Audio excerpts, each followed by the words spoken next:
It's like being in a snow globe, so pretty and strange and unreal. As if it's not happening now, it's only a dream of something that happened once. That's Gwen Stacy's recounting what it's like living in a world of marvels. I thank you for joining us in the Comics Corner. I'm Mike here with Johnny. Hello. And for this week's Comics Corner book club, we had read the 1994 series called Marvels. It was written by Kurt Busiek and art, of course, by Alex Ross. This was one that I had never really read myself, so it was good to catch up on it. In fact, just last year, they had the Marvels Annotated Edition came out as individual issues, along with a follow-up called The Epilogue. So for this, we read, or at least I had read issues 0 through 4, 0 basically being like a couple page prologue, and then the epilogue, again, like a few pages just kind of that came after the fact. But the main meat of it, it's a 4-part series. So yeah, I did get to read the issue 0. I did not get to the epilogue, but issue 0. Well, after we do our little kind of recap of what happens in there, I mean, I could carry that one on. Like I mentioned before, it wasn't that much that you missed out for the epilogue. Right. But yeah, so getting into it from the start, we have Phineas Thomas Horton, who is a scientist, and he created the original Human Torch, not to be confused with Johnny Storm, who makes appearances later, but he was the original, like an android He was created partially by accident. They mentioned in here, like um, he Dr. Horton was creating this android being, kind of like the perfect human. But somewhere along the way, wires got crossed, or he miscalculated, and as a result, whenever he is exposed to any kind of oxygen, he bursts out into flame. Yeah, and I I had never read this either, but I always knew just from like the covers and like paging through it sometimes that the Human Torch was like part of the first issue or issue zero.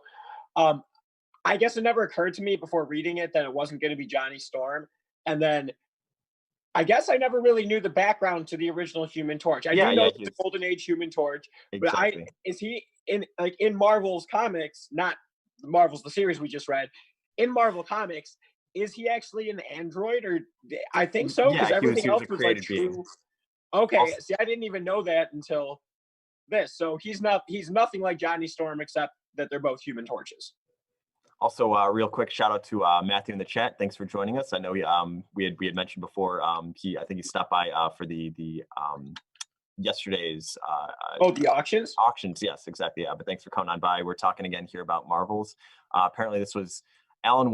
Is Marvels one of your favorite books of all time, or is it more just the references of like the original Human Torch? It, But yeah, we'll wait for an answer. Yeah, like yeah, like he was an actual character in the I forget the original book that he kind of showed up in, but he shows up later like in the kind of original, like the Invaders and all the kind of early references of the Human Torch. he did have his own comic series in 1940, Human Torch Yeah, comic. yeah, Yeah. Oh, it's really cool how they like linked up all the timing with like when the books were released. Like you notice that like that book came out in 1940. yeah. In Marvel's, he gets out of his like cement cage in 1939. Exactly. Yeah, So yeah. like There's a lot of it's good like references to the actual so many. comics, and yeah, like that's yeah, the Marvels itself, like it's a shame that honestly that I kind of wish I knew like more of like all the classic gold and silver age stuff, because as we go through this, like and also like the trade paperback that I had, which was the 25th anniversary edition, it had not only the annotated stuff but also like kind of um showed like what a lot of the references were to, because like Alex Ross like is very knowledgeable on the subject. Sure. And aside from the amazing art, like he's very knowledgeable of the subject matter. So like throughout like the different panels, there's a lot of like very subtle references, homages, or even just kind of like recreations of panels from the original stories. So um Yeah, I actually there was a few that I caught. I know I definitely didn't catch any. One that really stood out to me was I think it was in issue 4. Someone comments on like Daredevil and Black Widow in San Francisco and like how beautiful they look, and there's this yeah, panel of them like flipping through the air. That's an issue. That's a cover, like issue. I don't know, like 238 or something like exactly. that. Yeah, yeah. Yeah, And I again, was having the annotated version, yeah, like they mark down, or even will sometimes show side by side, like the actual, what Ross was referencing there. And then yeah, Al mentions here the series itself, Marvels. He's a big fan of. He says beautiful work by Alex Ross and a great story. And yeah, yeah. Matt mentions that he did appreciate the the original Android Human Torch more so than the Johnny Storm one. And honestly, like from not having much exposure for either, really, like I never really read much Fantastic Four, and I wasn't too familiar with the Android. Even just from the short stories, like between the epilogue and like the early issues where we have the Human Torch, the Android, I kind of like him a little bit more. Maybe it's just Yeah. because he's, I don't know. It's very much a almost a Frankenstein story that he has, because again, like in issue 0, or Frankenstein's monster rather, he has he's birthed by the scientist, created into the world, and much like Frankenstein's monster, he's kind of seen as an outsider. Like um, Phineas Horton presents him in like a like early kind of like press conference, and at first it's met with kind of like a sideshow reaction, but then like when people kind of realize the implications of this android that's able to control fire, and they see it as a monster, and they basically pressure him, Dr. Horton, into basically uh, like you have to get rid of him. Like they eventually he buries him in like this kind of weird like hyperbolic chamber, and like they put him underground with the hopes of just kind of putting an end to him. You know what it really reminded me of? Because they also comment how Dr. Horton gave him the ability to learn. He gave the Human Torch the ability Yeah, to learn while he was in there. It really reminded me of in Dragon Ball Z, Perfect Cell.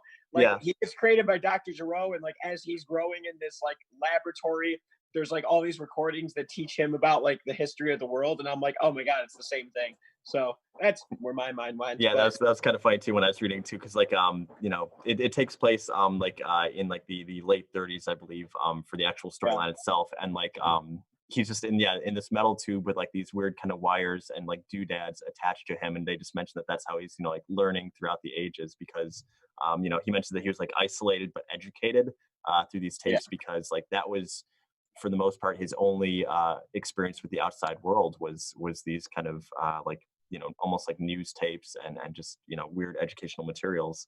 And it wasn't until 1939 that he eventually through like erosion and cracks in the concrete in the metal itself, he's able to break free once again.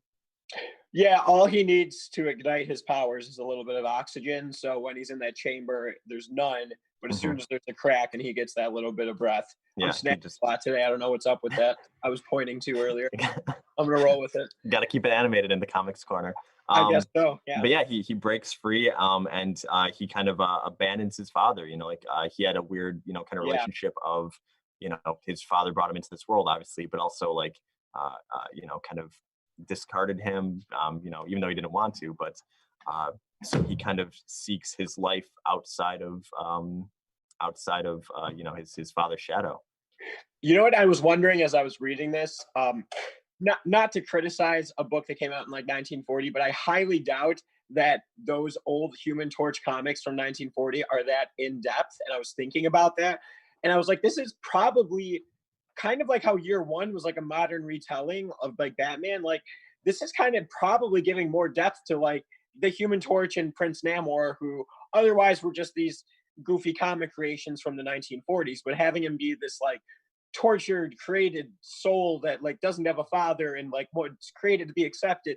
Like wow, Kurt Busiek was able to create that in just a few pages, because this really isn't a long Yeah, story. yeah. This intro again, and they do recap it again in Yeah, issue one. But yeah, issue zero is kind of giving a little bit more in depth view to the Human Torch, because otherwise like they only kind of touch on it in issue one when we get into that one. But yeah, like I did appreciate this one because it does give like a whole backstory to this character.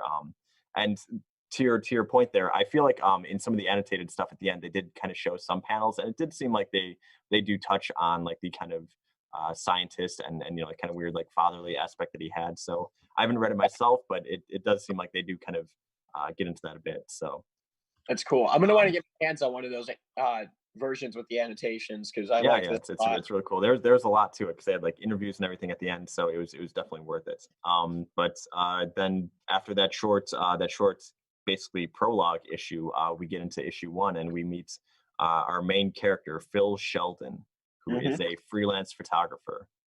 Yeah, and man, in those first few panels, because it's like it's in 1939 or like prior to that, Yeah, I think it's a he's few like, years after. yeah, he's like shooting the breeze with a couple dudes, and man, I didn't know how in depth they were gonna go with this, but they show a young J. Jonah Jameson, but they don't say Yes, it's him, but he's like, exactly. Yeah, yeah. hey, he's like, oh, I'm gonna own the or run the bugle one day, and like you could tell it's him, and Yeah, I think he's even like smoking a cigar at that point. So no, he's it's a smoking a lot of. cigarette. Oh yeah, it's true. Yeah, he upgrades later to That's what cigars, I but thought. Yeah, I was like, oh, he's young, he's stupid, he's smoking cigarettes. Wait till he's older and smart and exactly. smoke Yeah, yeah. But cigars. yeah, that's also like you mentioned, kind of like the beginnings of a lot of the kind of references and kind of like subtle jabs for those who are kind of paying attention. Some of them are like very like background, but other times it's like that of we meet a character who you they mainly only mention the name, but like if you read the comics, like then you kind of know who that's supposed to be or who that will be in time. So Yeah, and there was even at some, I don't remember which point it was at, but like they're at like a party, and like if you just look around the people in the background, like I see Norman Osborn, but he oh never yeah, even yeah, yes, by yeah. name. We'll get to that But later. just That's one of my favorite scenes. I think that's issue two where they're at that sculpture party. yeah, But yeah, there's that one is just chock full of references. But yeah, at the start here we have Phil Sheldon, who is a freelance photographer, and yeah, he's just kind of talking shop with other photographers, kind of on the street corner as they're kind of waiting for a job to present itself. And yeah, he's talking to a young JJ, and he's mentioning his dreams at that moment are basically he wants to leave New York and eventually go over to Europe to become like a wartime photographer. Because again, like this is the late 30s, and like war is kind of just beginning. So like he's seeing that as an opportunity to become a war photographer there. Yeah, and at this time, or in this time period, like that's top of the food chain in the photo industry. Like he would get respect, he would get notoriety. Yeah. That's something that he wants, and turns out the reason he wants it is because he wants to be able to provide for his family. He's like a real man's man in that regard, and like we get hints of that throughout the story, but like that's his driving force to wanting to go and do this. And not only that, but he also has just like a deep kind of interest in it. He cares about it. Yeah, it's not just a way to just provide, but it does help him with that too. But yeah, in the meantime, he doesn't get his chance at going to Europe, but he does get an opportunity to go to a meeting or a kind of press conference by Phineas Thomas Horton, the scientist himself. So that's kind of we get to jump back into the prologue here and see it from his perspective, because at this point he's just a face in the crowd. He's kind of his mind is elsewhere at this point. He's thinking of bigger news, like the war in Europe, and he kind of like tunes out to the conference until Dr. Horton presents what he calls the human torch, and at that point he releases oxygen into the chamber, and we see the kind of change in everybody's faces at the conference there as this man just kind of bursts out into flames before them. Yeah, and I really like how even with it, this whole book is basically showing us Marvel history from a different perspective. Exactly, yeah. That even shows like this portion from two perspectives within the first two stories. I thought that was cool, or the first two issues. Yeah. And yeah,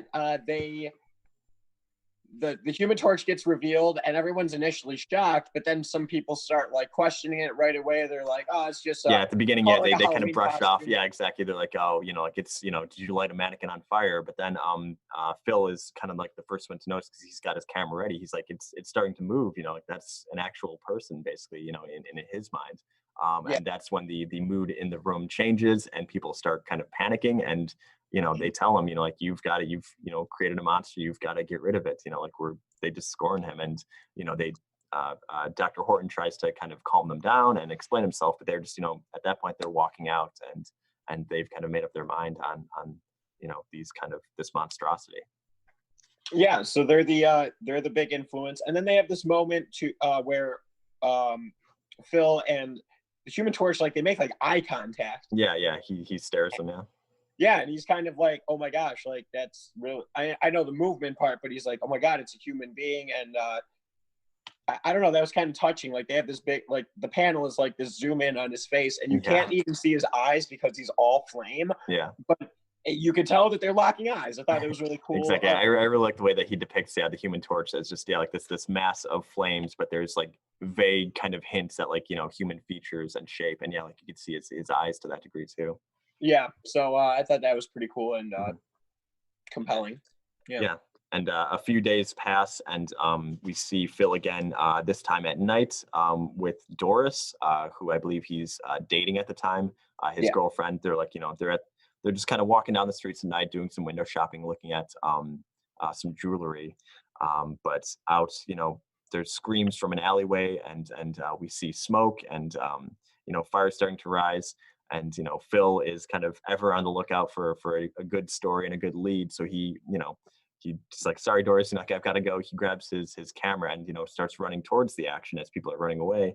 And again, we see the Human Torch just kind of shambling down the streets on fire. Just seemingly kind of aimless.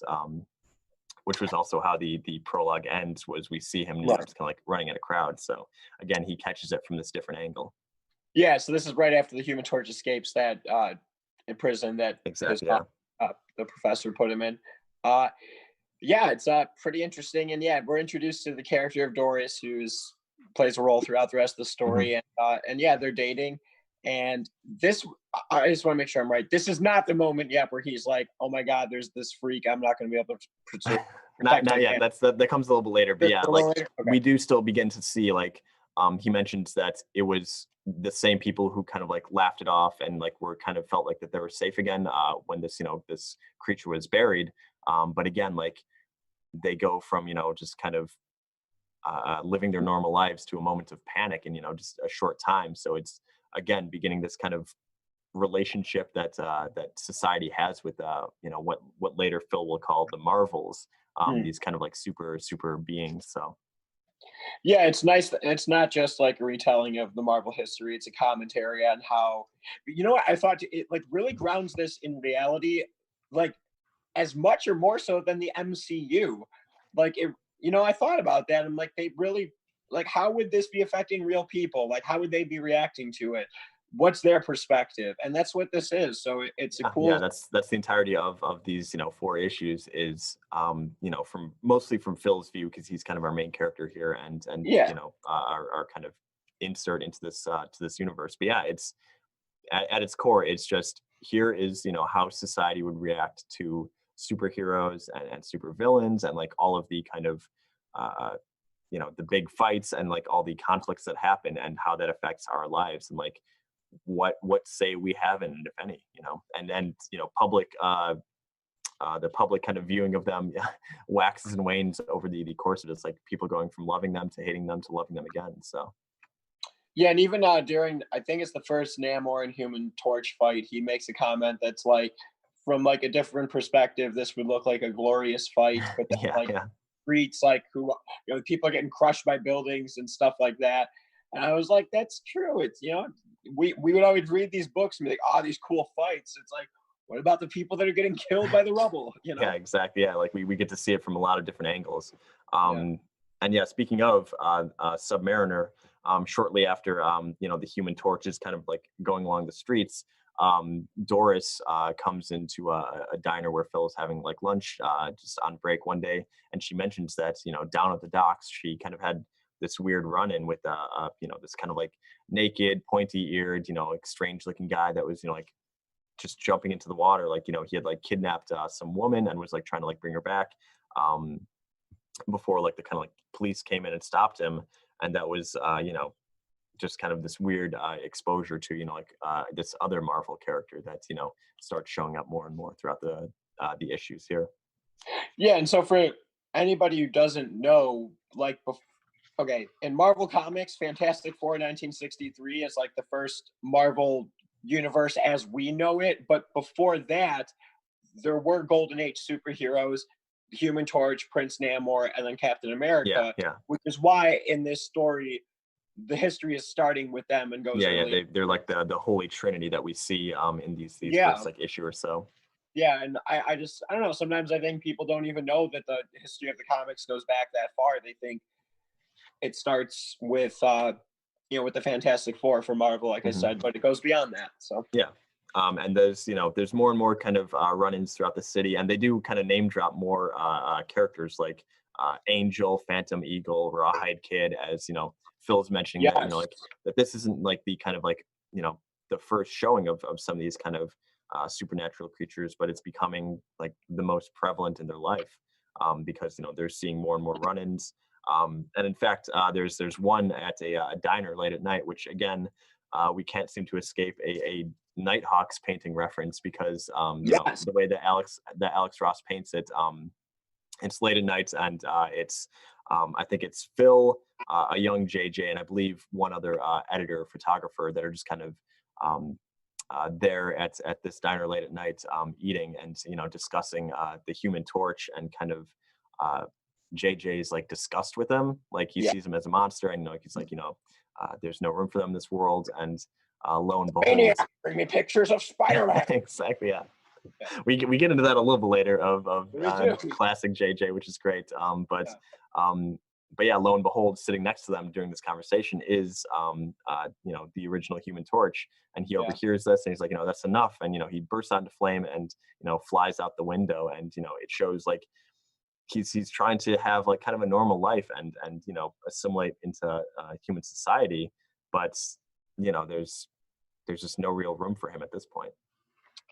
Yeah, and then there's the quote there by Phil saying that like Manhattan used to seem like a big island, but all of a sudden it's not that big, and he's kind of Yeah, implying exactly. that he should bring his camera with him everywhere because wherever he's going to go, this stuff's going to start happening regularly. That it's not just going to be an aberration. So Yeah, yeah. even comments on that in the pages of the story. Yeah, it's kind of this growing distrust of them in the city. And we cut back to Phil in his life, and he's again discussing. He actually gets presented with the opportunity to go to Europe and kind of capture pictures over there. But initially, he turns it down because he starts saying, you know, what point is there in looking at a war when there's like a war, raging right in the streets of New York with between like more and more conflicts with Submariner and Human Torch and their interaction with the real world.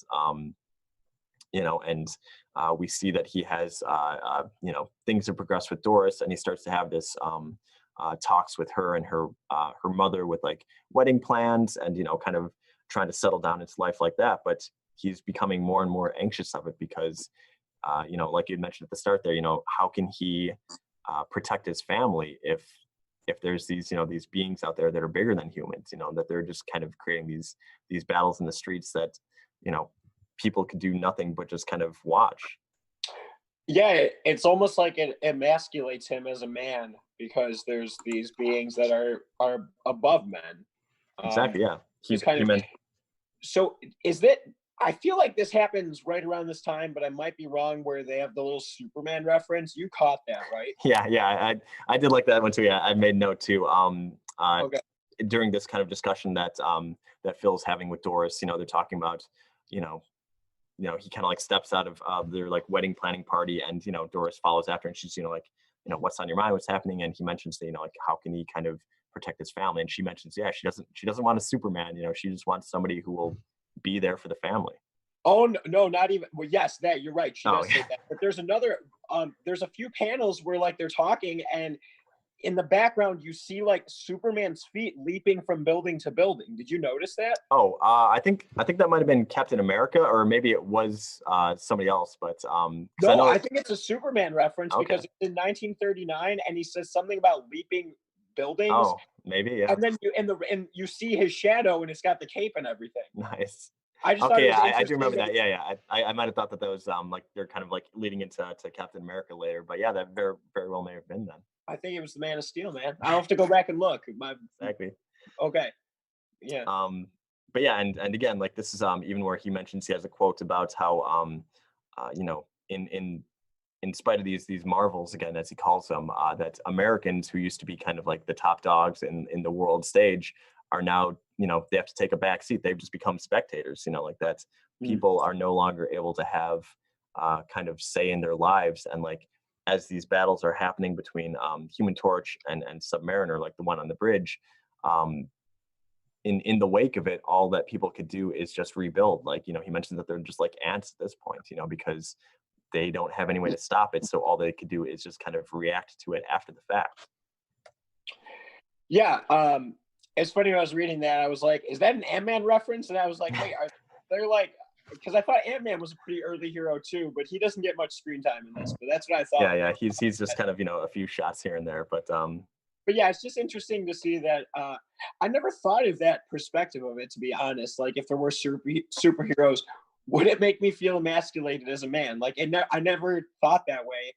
But these guys, it's really a thing for them. They yeah. can't protect their family like they would want to. Yeah, and we see from the public's view that there is kind of this growing unease because of that. It's like, you know, we don't have any more say in our lives. We're just kind of like living in their shadows, and it kind of begins to culminate more and more.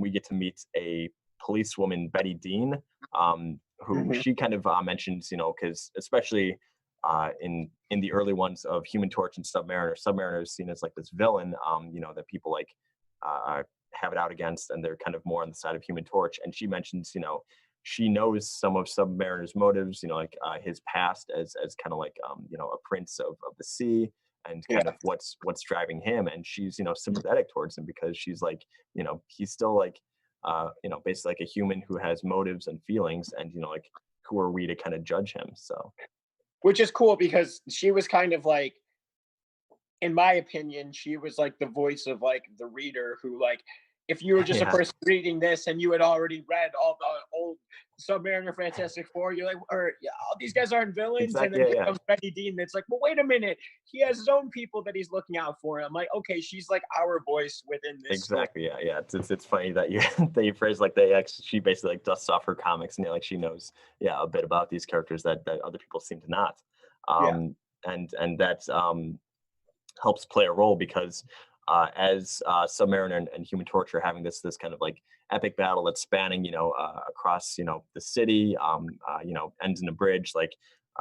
Submariner like even takes over a TV station to kind of address the Human Torch directly. Like, hey, like stop following me, or like they'll suffer the consequences. yeah. It culminates at this fight in the chemical plant that Phil and some of the other the reporters and newsies kind of get a hot tip on. So they're like the first ones on the scene. Um, they come to see that Officer Dean though is already there and kind of ends the fight diplomatically. That they're shaking hands and like somebody even mentions, like if I see the Submariner smile, I'm gonna throw up. Like it's they're kind of almost upset to see that there wasn't going to be this amazing battle that things were just kind of ended by talking and presumably Officer Dean like shares their both sides to both people and is able to way to find like to end it amicably. I was wondering as I was reading that if that's a story arc from the old comic books, if they do start off as enemies and they Yeah, eventually, yeah. And I'm wondering if that now we just got a different perspective, or if that was written for this book. I don't know. I get the feeling that a lot of these were. That's one that I have to check on, but I feel like like I'm sure like if we were to check it down, like that might have been a kind of almost like a key issue or a key story point in the Crossover early issue Human or Torch. something. And yeah, yeah. Yeah. Because then from there, um, we start seeing more of a new player in the town, which is Captain America. My boy, man. I don't know if you know that. Outside of like Spider-Man and X-Men, he's my dude. He's my number Yeah, 3. yeah, he's Okay. definitely my number one. A little tough to see here, but I've got a Captain America pin. Oh, nice. So I didn't have any other kind of general Marvel pins, so I just grabbed him because yeah, he's one of my favorites. And honestly, I'm a big fan of the way that Alex Ross. I mean, I know like he didn't create the look, but the way in which he usually depicts him, which is my favorite look of like the big A on his hat, like the little like Hermes wings on there, Yeah. the star across the chest, but also just the stuff of like he's got like that scale armor, Yeah. like the way in which he draws him. So like I don't know, I'm always a big fan of that. And then especially these early ones where we see Captain America, he's got like the classic like that heater shield.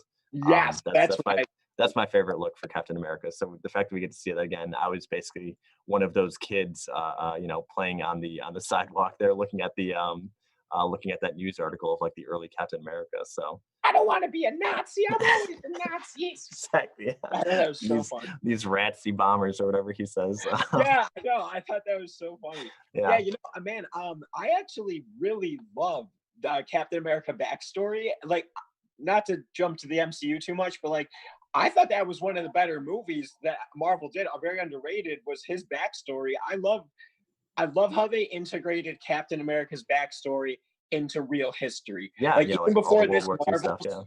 Yeah. yeah, like I don't know. That's a really cool way to integrate a superhero Yeah. into mythology. So I And like yeah, that. and like you mentioned, we get to see his impact on history here, where like Yes. there's news articles being written and kind of like showing like he's like stopping like Nazi spies. He's like stopping like platoons of soldiers. He's helping out our soldiers too. And then we even see him kind of in downtown New York, just kind of leaping across streets and just kind of having an impact. Um, and we get to see again like the kind of people's views of Captain America, and his is Mm. definitely the most positive. Like people love him, like because the fact that he has the American flag, we see him as one of ours. He's doing good, Yeah. and like he's like kind of like one of the first of the Marvels that people start kind of positively attaching to. It's funny, we even get a young Nick Fury on the streets giving an interview about his Yes. view of that, yeah, which was I think a nice little nod there. So You didn't even have a I patch was gonna yet. say I was gonna say pre-eye patch Nick Fury. So Yeah. He wasn't even Sam Jackson yet. Exactly. Yeah, that's a He more was still a drastic white change. guy. But and did you notice his like he was hanging out with Bucky, like Bucky and Cap, like that's who he was hanging out with. Oh, it was? Oh, I didn't Yeah, notice that. I whoever know. is talking to him is like, "Oh, and your pal Bucky's gonna be going to war with you or something like that." Yeah. And then like one of them, he's like punching Nick in the stomach because they're pals. And it's the '40s, so you punch your friends. I don't know. That's what we Um, should start doing when we see each other again. so I Like, can start more punching. So yeah, yeah, it's yeah, less like it's 1940s. contact than a handshake too. So I'm sure less germs. So Yeah, still wear your mask and your gloves. But exactly. yeah. Matt in the chat mentions that that Captain America is cool, but you guys know I'm more of a mutant guy, and we'll get to that soon. There are, the mutants, the Oh, X-Men definitely are a huge force in this, and yeah. they don't get the same kind of treatment though that Captain America does. So No, and just for the record, X-Men are my number one. I said Cap was number three. So exactly, if yeah. I had to sell all my stuff, it would go be the first to go, then Spider-Man, and then I'd be buried with my X-Men stuff. That's it. So I'm with you, man. Exactly, Who's that? yeah.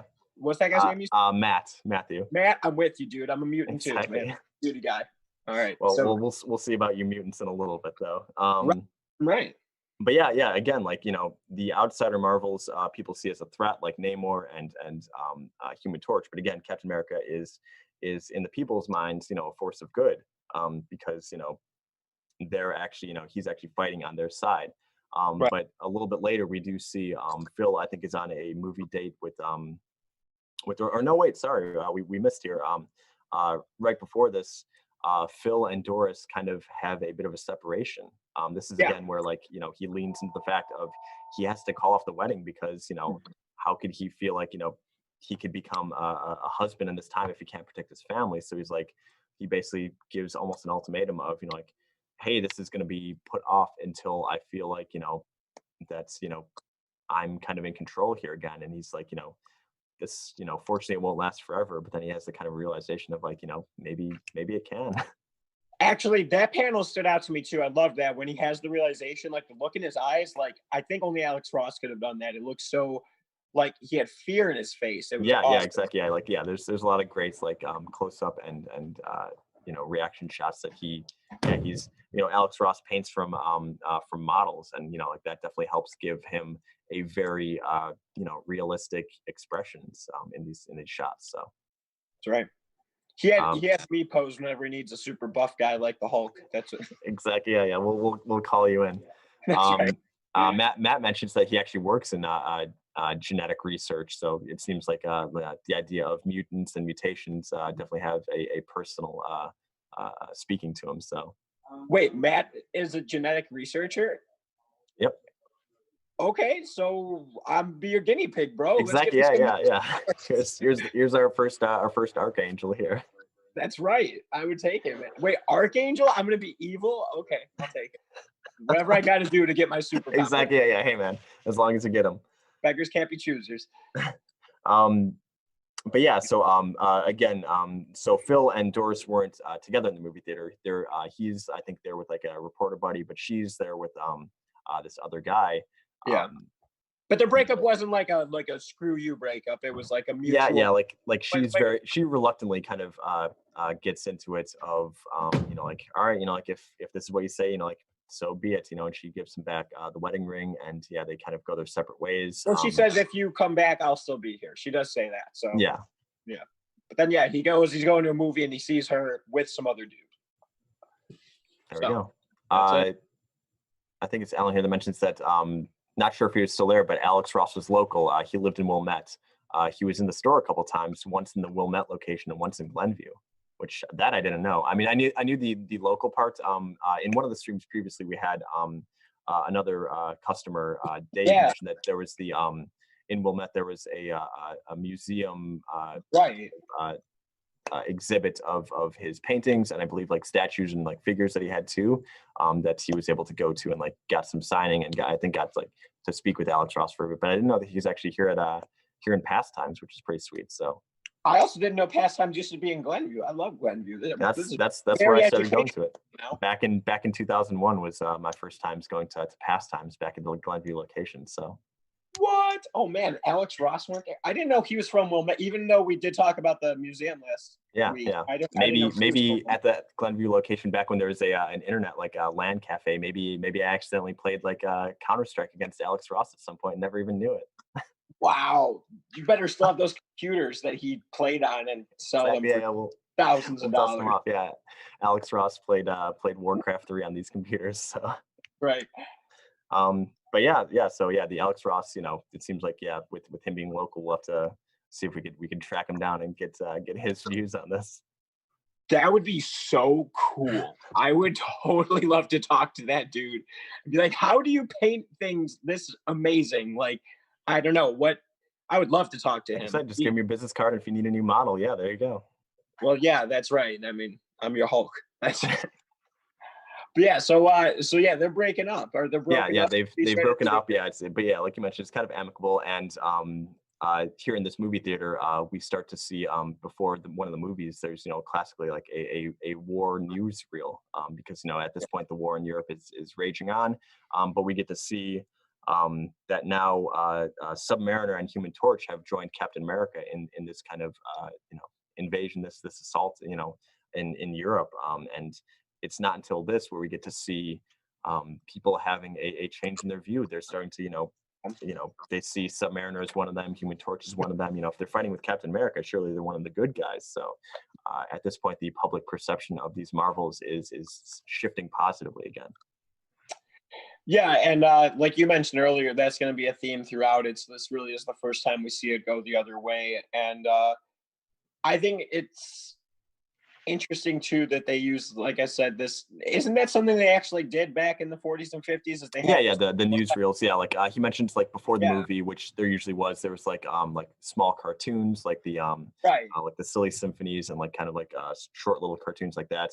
But also like newsreels were a big thing to kind of like here's how we tell people what's happening in the world. So Yeah, so again, I just think like really a tasteful way of like, if this was really happening, here's how people would find out about it. yeah, And so, exactly. And then people like seemingly, presumably they were enjoying that more than the movie itself because people were cheering and like they were showing like fight scenes of like it was like at this point like I think it was like the Nazis were trying to build a tunnel between the Bering Straits and from Russia to Alaska, and Submariner and Human Torch like cut them off and like like beating them up, and people are just cheering and enjoying this. Like it's entertainment to them.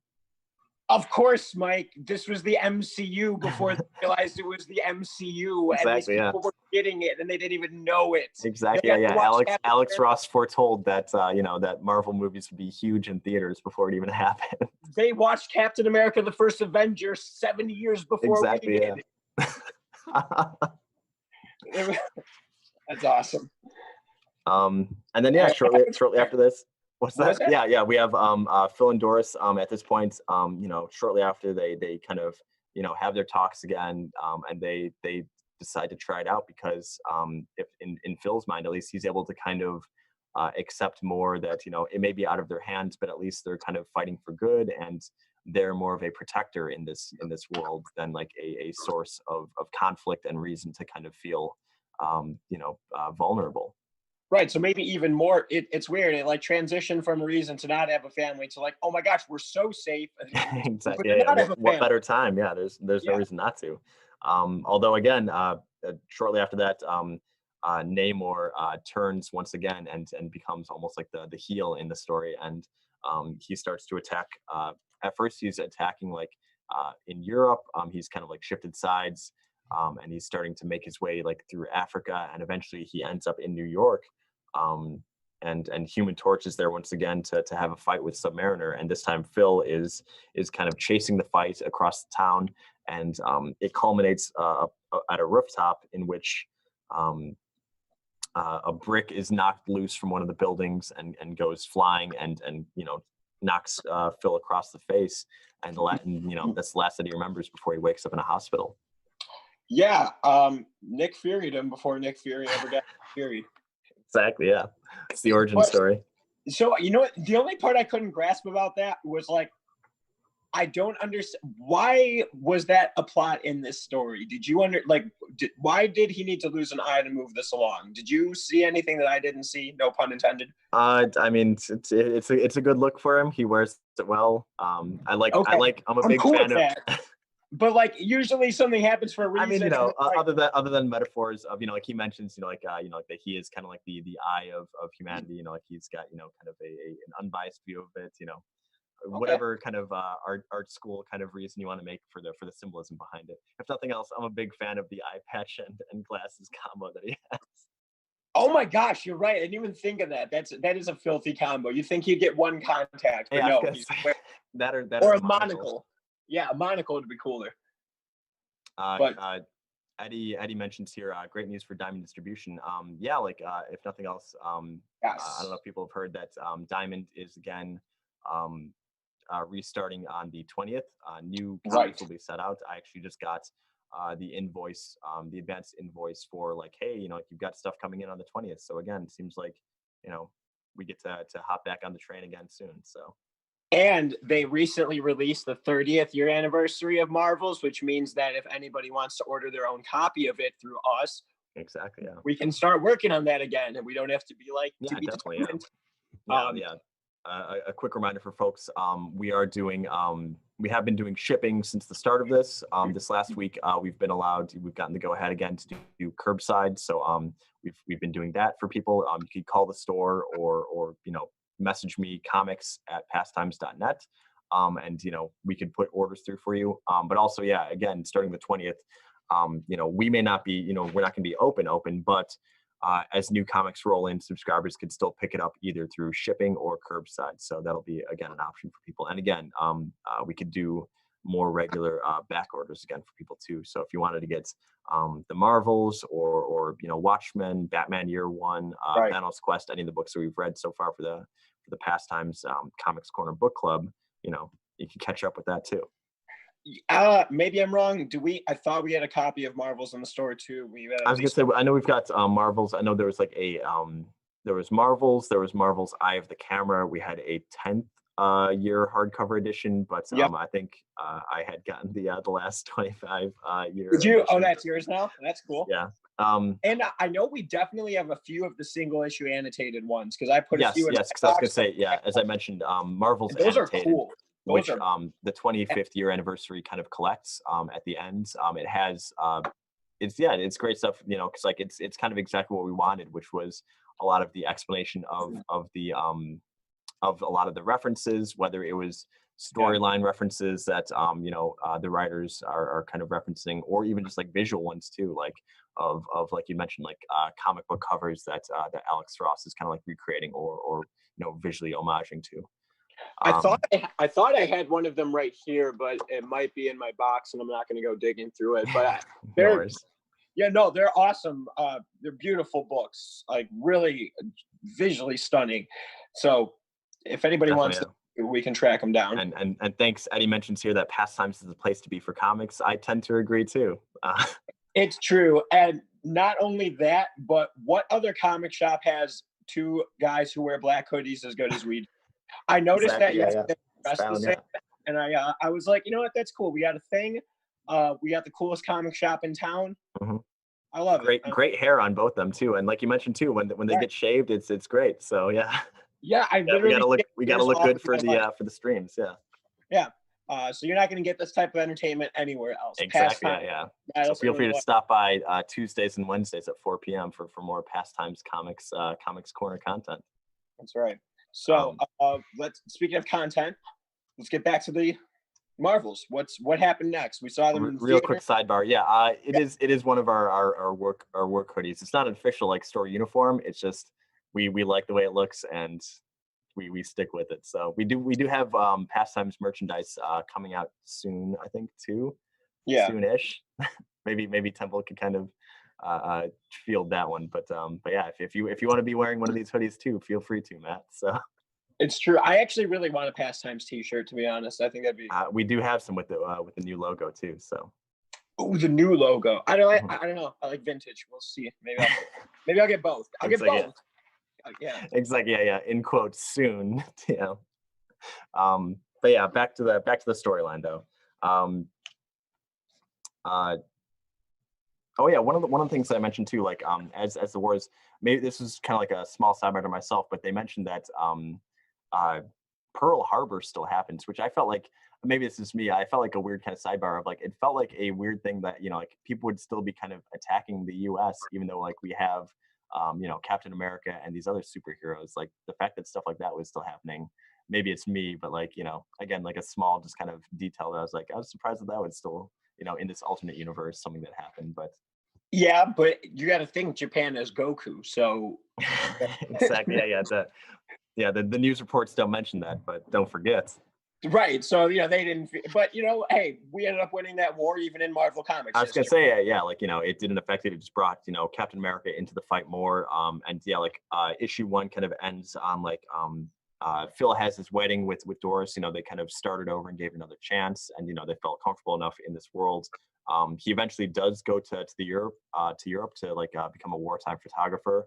And the kind of like the last panel that we see is as he's out like in a tent writing a letter back home to Doris, explaining Marvels and the war that's been going on.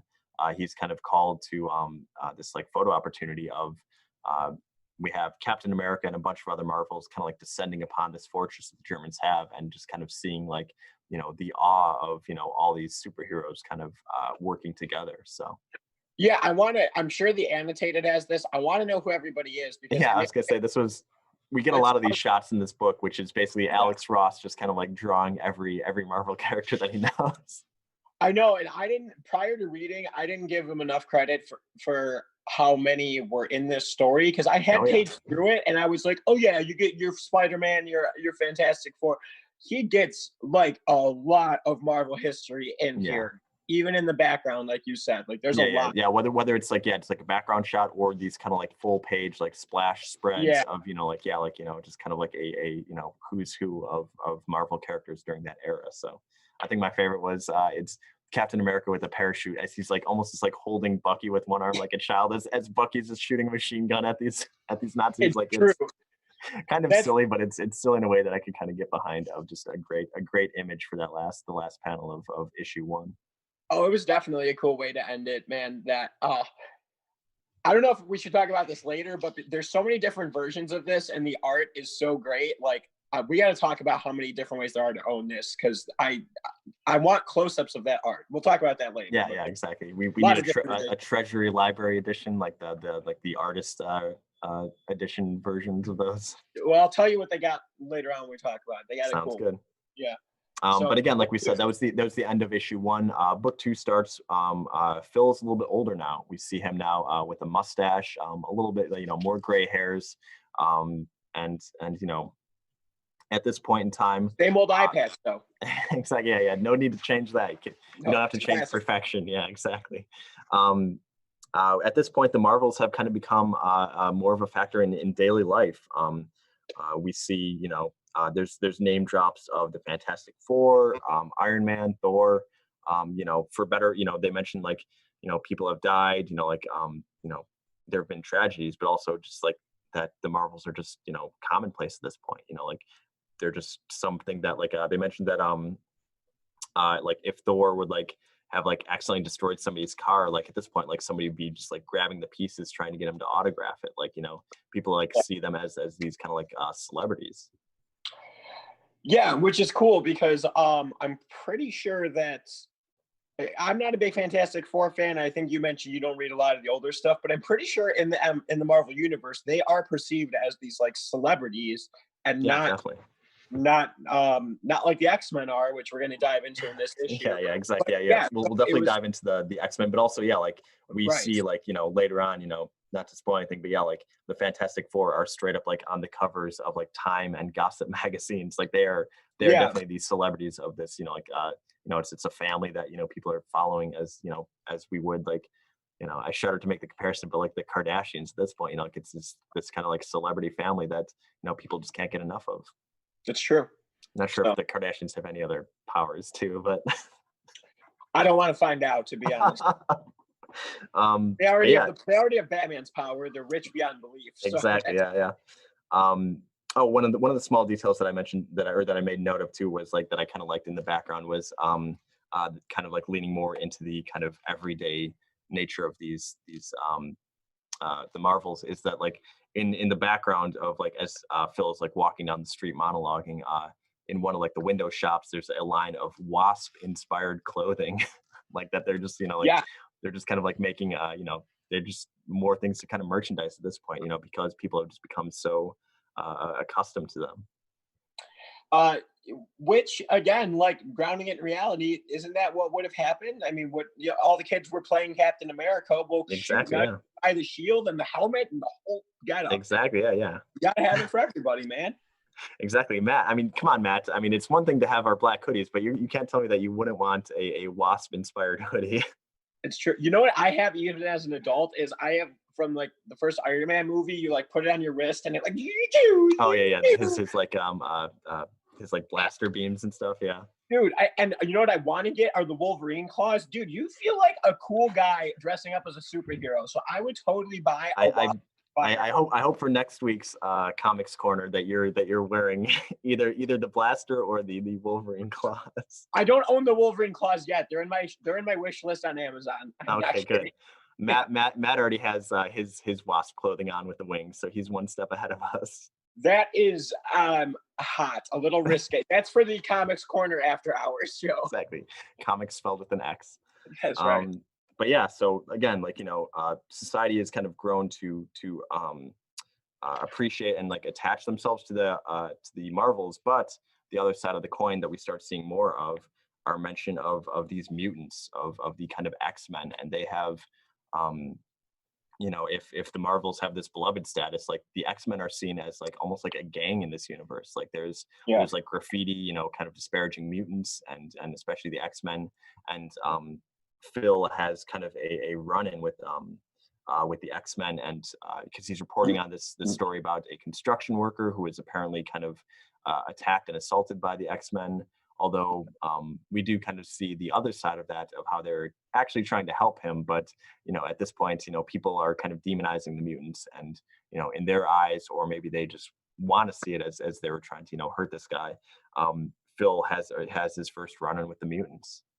Yeah, and like they were kind of saying in the background, like the reason that they're demonizing them so much is because with like Iron Man, he's just a man in a suit, but he's still a man. Um, the mutants are seen as the next step in evolution. They're going to eliminate the humans, so they are Exactly. Yeah. threats, even though they're not directly threatening them. Yeah, in the same way they mentioned like the Marvels at the start of the book, whether it's like emasculation or just kind of like this this anxiety that they had, like in with their status in the world, the mutants were kind of once again imposing on this worldview of mutant kind are like the next evolutionary step. So like humans will be phased out. Like what place do humans even have in the world anymore if there's these mutants. So yeah, like when the crowd kind of sees the X-Men there, they're throwing rocks and yelling at them. Phil himself even like grabs a chunk of like broken stone and like whips it at that Iceman. So and that's the point where we get a great quote about from Cyclops, saying that just like let's get out of here. They're not worth it. And Yeah, that haunts Phil. I have a couple takeaways from that. It's ironic that a guy who can throw snowballs gets rock thrown at him. I just find irony in that. And then The Cyclops irony. yeah, and then for Cyclops for that quote, that for anybody that's read like the recent House of X Powers of X, and he's kind of got this like attitude about him, that line really reminded me of that, even though this was written 26 years ago. Yeah. Because Cyclops isn't, he's such a Boy Scout. He isn't always known for being controversial. He's the good guy, Yeah. but he also has this side of him that's like kind of like Magneto-ish, where it's like, well, hey, we should be looking out for ourselves. Like, yeah. I mean, yeah, that quote itself, like it's deep. And you can kind of like take it, however you want to. Yeah, like if it was to see, like, hey man, like if he was just trying to like intervene and prevent this from escalating more, it's like, hey, like it's not worth getting into this fight here. Or if it is, like the way that Phil takes it, a lot more sinister of like, why should he concern himself with these humans, like if they're kind of like these superior beings. Well, yeah, and like if they're gonna attack us, why should we help them? Like what the Yeah, like yeah, that too.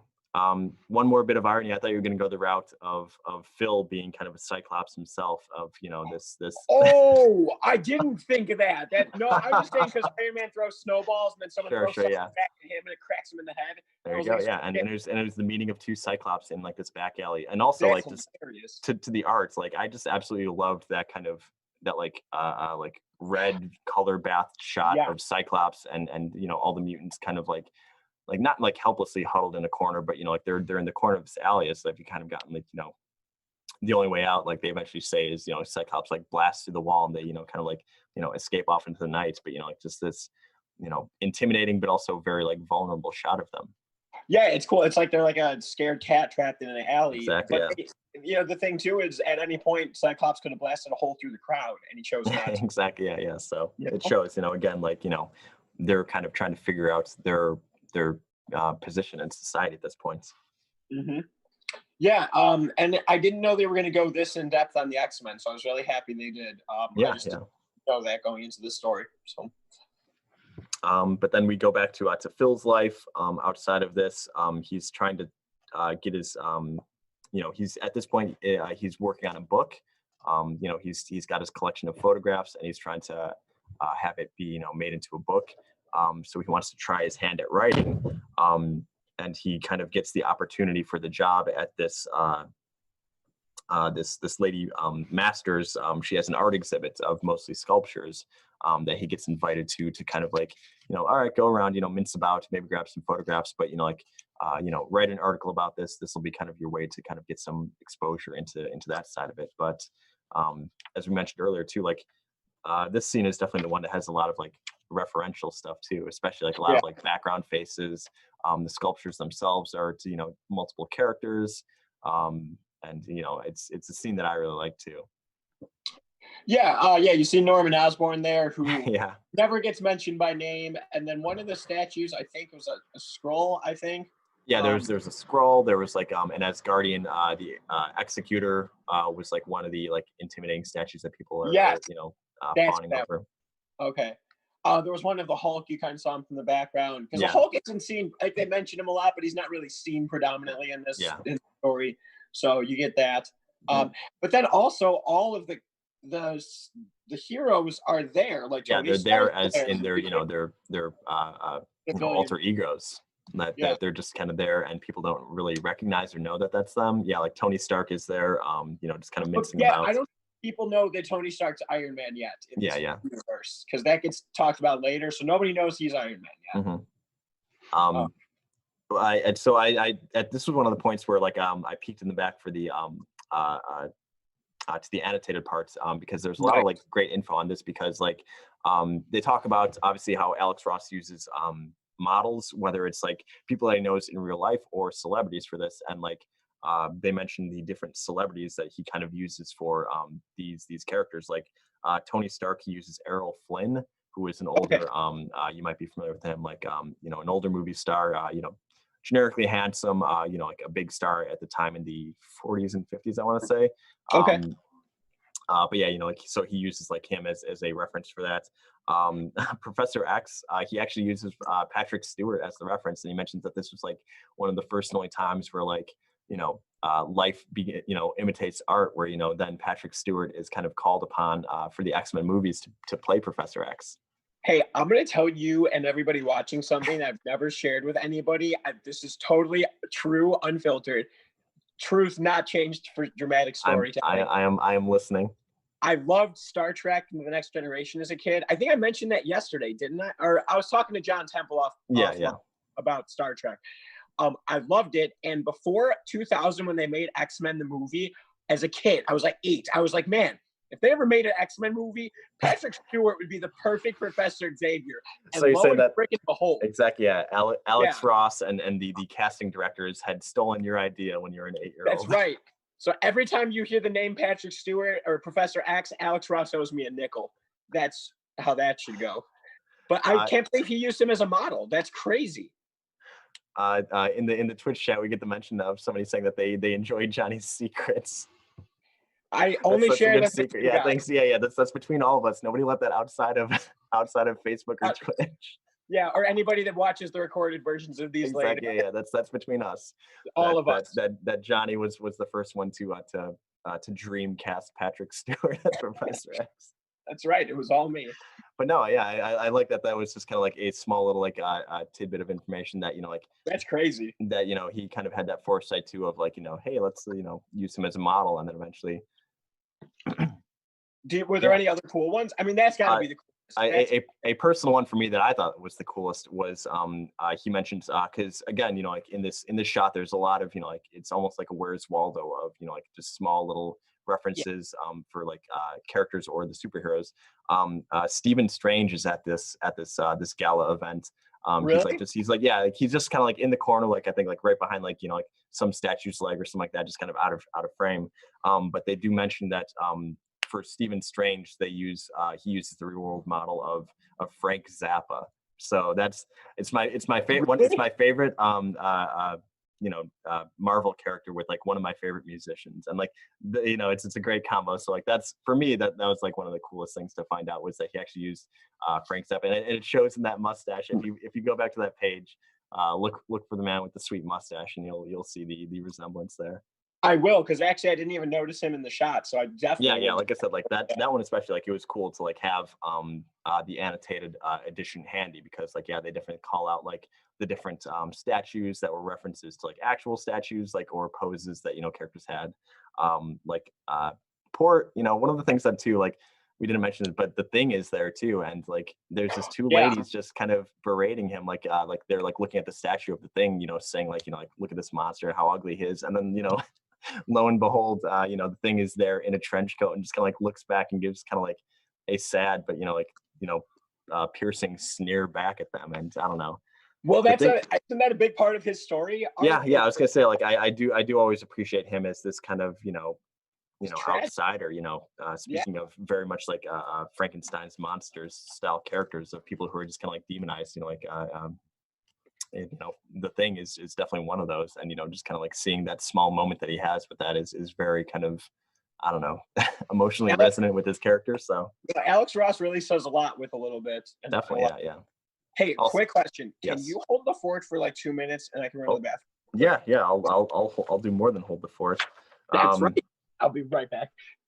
but yeah, so thanks again for people who are joining us. Right now, we're streaming out into Facebook. So if you're on Facebook, it's facebook.com/pastimes. I see we had some viewers from Twitch, twitch.tv/pastimes online. For those of you who are kind of hopping in and out, the entirety of this will be recorded and it's posted on the Twitch, and I believe also it's saved on the Facebook too. So if you're only able to capture half of this, because we usually shoot for about 2 hours for this from 4 p.m. to 6 p.m. Central Time. So if you ever kind of miss bits of it or kind of want to go back, it is being recorded and saved on the internet. So whether it's through Facebook or Twitch, you can definitely catch up with it there. Again, for any subscribers who are here and didn't know the news, Diamond Comics will be relisting books and sending out books starting the 20th. So we do have some books that are kind of coming in and will be here for sale on Wednesday the 20th next week. It's been kind of stuff has been on hiatus for a while, so it's kind of nice to have things back, and we'll see how things go from there. They're starting smaller. I looked at the invoice, and it's not like a huge week. So they are definitely trying to kind of slowly ramp back up to it. But if there's any titles that are coming out, then you could let us know either on Facebook, on Twitch. I believe we have my email here listed, comics@pastimes.net. So if there's anything that's coming out those weeks that you want to pick up, feel free to let me know there, or on the Facebook page, facebook.com/pastimes. So Excellent job. welcome back. That was like Quicksilver, right? Exactly. Yeah, I blinked and I missed it, and you were back. That's right. Quicksilver is shown again in this too. We see him a lot with Scarlet Witch. Obviously, Right. they would be pictured together, but yeah, like again, like just we don't. There's never any mention of him, but or Scarlet Witch, but they're always present in a lot of those kind of group shots. So If we were reading a DC book, I would have said the Flash, just in case anybody's wondering. That was on purpose. good. Oh yeah, exactly. I'm glad you're keeping it on brand here. Yeah, I can't cross brands. No crossing here. But yeah, that shot again, like very much showing a lot of the unwittingly mingling of the because also like we mentioned Patrick Stewart's as our favorites, Professor X is there, but also with the X-Men kind of in disguise too. So like it's interesting to see at this like, this big gala event that the mutants are kind of in the background here still showing up, even though they're so so feared and and kind of reviled in the real world. Yeah, because even at one point, there's like a little blurb by Phil where he says, there's stories of the X-Men even being at the Baxter building, kind of showing that the other heroes know the X-Men aren't Yeah, villains. yeah, that there's kind of like some kind of working together, but Yeah, people aren't too big on that. that's right. Yeah, right. Yeah, the people aren't privy to it, but the heroes certainly seem to be. So Mhm. And on the other side of the coin here, even though the X-Men are so hated, we get to see a lot more about the Fantastic Four, and we mentioned a little bit earlier about how they're basically a celebrity family in this world. They're on oh, the covers because at this point, uh, Reed Richards and Sue Storm have kind of gone public with their engagement, and who they are as characters, but people just are happy to accept that, and like I said, they're like printing up T-shirts for the engagement. People are setting the dates. Like it's becoming like a major holiday, basically. People are saying that they have plans to like have a cookout and like watch the engagement and the wedding as that comes closer. But yeah, like they're on the covers of Time magazine as like kind of um, one of the magazines even mentioned that it was basically the Fantastic Four versus the Fab Four. Who was more popular at the time. So that one's awesome. There were two things I caught from that section too. I'm pretty sure it's at the gala when they show Reed and Stu. Isn't that when the woman whispers to the dude, or he's like, oh yeah, "Oh, yeah, yeah, I yeah. heard that she's Oh, been like off with Namor, the with Submariner." yeah with Submariner, yeah, And which I is was a like, good "Wow, a way to good throw her reference. shade," which is Exactly. true though. Exactly. And she's, I don't know, didn't we talk about that once? Yeah, we You and talked I? about it. I forget what the context was, but yeah, we mentioned that Right? in the early issues, like Submariner was like capturing Sue Storm and like trying Yeah, to like make her his bride and stuff like that. So like they had like this kind of like previous like relationship and run-ins in the comics, and yeah, like this this old right. lady just throwing shade at her at this event. Yeah.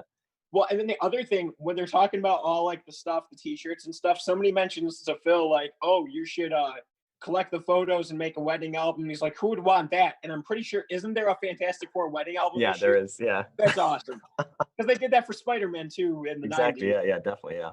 That's so cool. Yeah, so they're setting up for this wedding, and what goes on? Um, as like I said, as it gets closer to the wedding, like it's a big event in people's lives.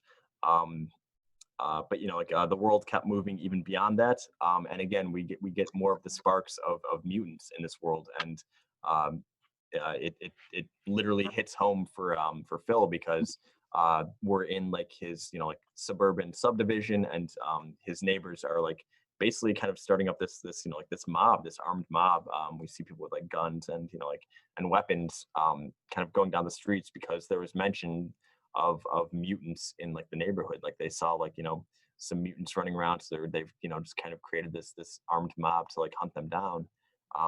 And that's where Phil goes home to find in the basement he's got this small mutant girl kind of that his daughters were basically kind of uh, raising and keeping safe, because we find out that this mutant girl was like she's can't be more than like 7 or whatever. It's tough to tell, but like just this small child who was like kicked out of her home because like her father apparently lost his job because of her. His her mom like disowned her, and like she was kind of kicked out of her house. So like as she was uh kind of roaming the streets, she eventually was taken in by Phil's daughters and kind of kept a secret in the basement. I'm pretty sure we might have skipped over this. After the first run-in with the X-Men, after they escape, the people riot anyways and start like beating the crap out of each other and looting and destroying stuff. Yeah. Um, yeah, and so it just shows that like people have really poor judgment when the mutants are involved. It really gets them. It shows their like inhumane side. Yeah, So because it's basically like tapping into their fears, and they're just yeah, using it as an excuse to like lash out at this point. And we see that again, in the middle of suburbia, people are just running around with like torches and guns, just trying to like hunt down these mutants. well, and then you find out that it's a little girl they're hunting. It's not even Exactly. Yeah. the Beast or Iceman. Pick on someone your own size. No, it's a little 7-year-old girl with the skull. Exactly. Yeah. With Who they definitely made to she has kind of like a disfigured face, like like the big kind of like bulging eyes too. But there's a lot of like emotion there, and like he starts to feel sad for her, and like he's kind of challenging his own views that he's had on the mutants, because like he was basically ready to like join that mob. But he's like, oh, like maybe I should check back at home, make sure my family's safe. But in doing so, he meets little Maggie. But again, like it starts to have this kind of eye-opening moment for him of changing his view of mutants, because he sees like how scared and vulnerable this little girl is, and like it's all because of outside forces, like people attacking her family, and her family then kind of like turning in and attacking her because of it. So she's got no one left in the world. Yeah, and it turns his opinion pretty quickly. He decides it's okay to let her stay there, and that they're going to protect her. And it's just interesting to see. We talk about how like it's showing the emotional roller coaster all the people go on, and even Phil himself. Like he starts out, you like him, you're pulling for him, but then when he throws that brick at Iron Man or at Iceman, Cyclops. Yeah, Iceman. yeah, you're like, what the hell is this dude doing? He's gonna turn on mutants after liking the Marvels, and then he comes back around to his common sense with this little. Yeah. I was gonna say like Phil goes through a lot of he's definitely kind of emulating the outside world, although in the last few chapters, like he is kind of like the staunch like defender of mutants and the Marvels. But yeah, throughout, like he's kind of like having this back and forth of like, are they good, are they evil, like which, and then the the kind of breaking down of well, the Marvels are good but mutants are evil, but now he's even got to flip on that. So yeah. And then it starts to kind of climax with where is it? Dr. Trask and Professor Xavier are set to have this televised debate of in which Dr. Trask is kind of demonizing the mutants, saying how they're evil, but Xavier is there to kind of remind people that like they didn't choose this life, that they were just naturally happened, but in doing so they're not trying to like usurp humanity, and in fact they're there to basically help humans. Yeah, and this is going on during Sue and Reed's wedding. It's exactly, like they're watching this on TV at the wedding reception, which goes off without a hitch. And yeah, as like Trask is like talking to Xavier, he talks about how he doesn't need to prove his point if he's right or wrong, because he invented these Sentinels to come and prove his point for him. And lo and behold, one crashes through the back of the studio and picks up Professor X. And he's like, blah, blah, I got control over these. And immediately the Sentinel's like, we work for nobody. And you're like, exactly, yeah, just zap him like right in front of the studio audience. And like, they, it cuts to, static, and, they're like, all right, there's been some technical difficulties. But, again, like people start to see, like, are the, the means that they're taking to kind of combat these mutants, even worth it at this point? Like they kind of unwittingly create this like Sentinel police state, where then like we see the Sentinels like flying overhead, just kind of like there to interfere. Because also, yeah, like this is the part where like people start rioting too, because of it. Yeah, Skynet syndrome. Exactly. Yeah. Yeah.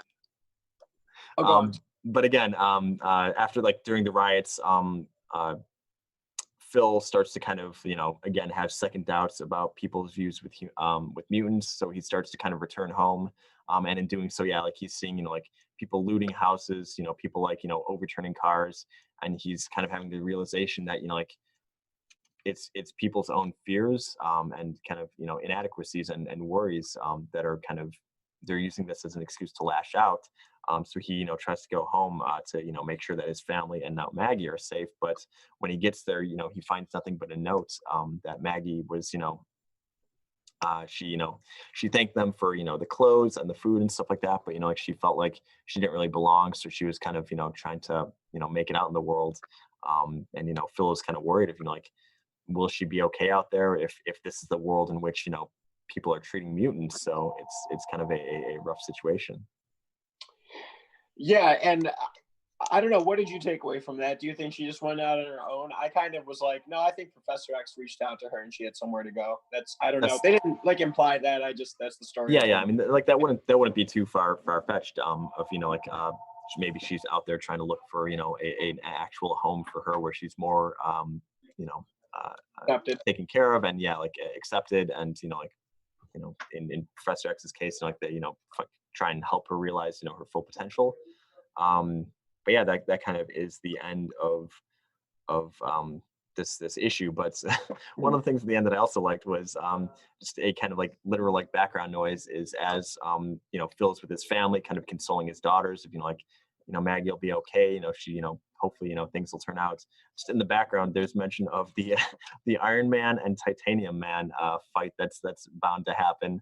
And the way in which it's advertised, it's like very much a like a demolition derby or like monster truck rally of like Sunday, like tune in to watch these two titans clashing. And it's just kind of funny to see how again like Marvels have just become this form of entertainment for people. So I'm wondering, that's got to be an issue of Iron Man versus Titanium Man. I bet it is. Yeah, I wouldn't be surprised. Yeah, I did notice that too in the background. Yeah, like I'm sure everything that's in the background of every panel was there for a reason. Like basically, again, a good reason to grab either the 25th anniversary trade paperback edition, or if you got any of the issues of the Marvels annotated, because basically the entire purpose of those issues are to like panel by panel, or at least for the relevant panels, like call out either background figures, references to other books, who the name drop characters actually are and stuff like that. So it's a good way to kind of get the all that kind of background encyclopedic information. Agreed, 100%. But yeah, like I said, that was the end of issue 2, and we hop into issue 3, and kind of right out the gates, we see the public view of even the Marvels is beginning to wane. This is where we get Tony Stark and Avengers Day. The Avengers have kind of started to fall out of favor, and people are starting to kind of view them differently, and again they've kind of flip-flop back and starting to kind of like demonize the Marvels and the Avengers.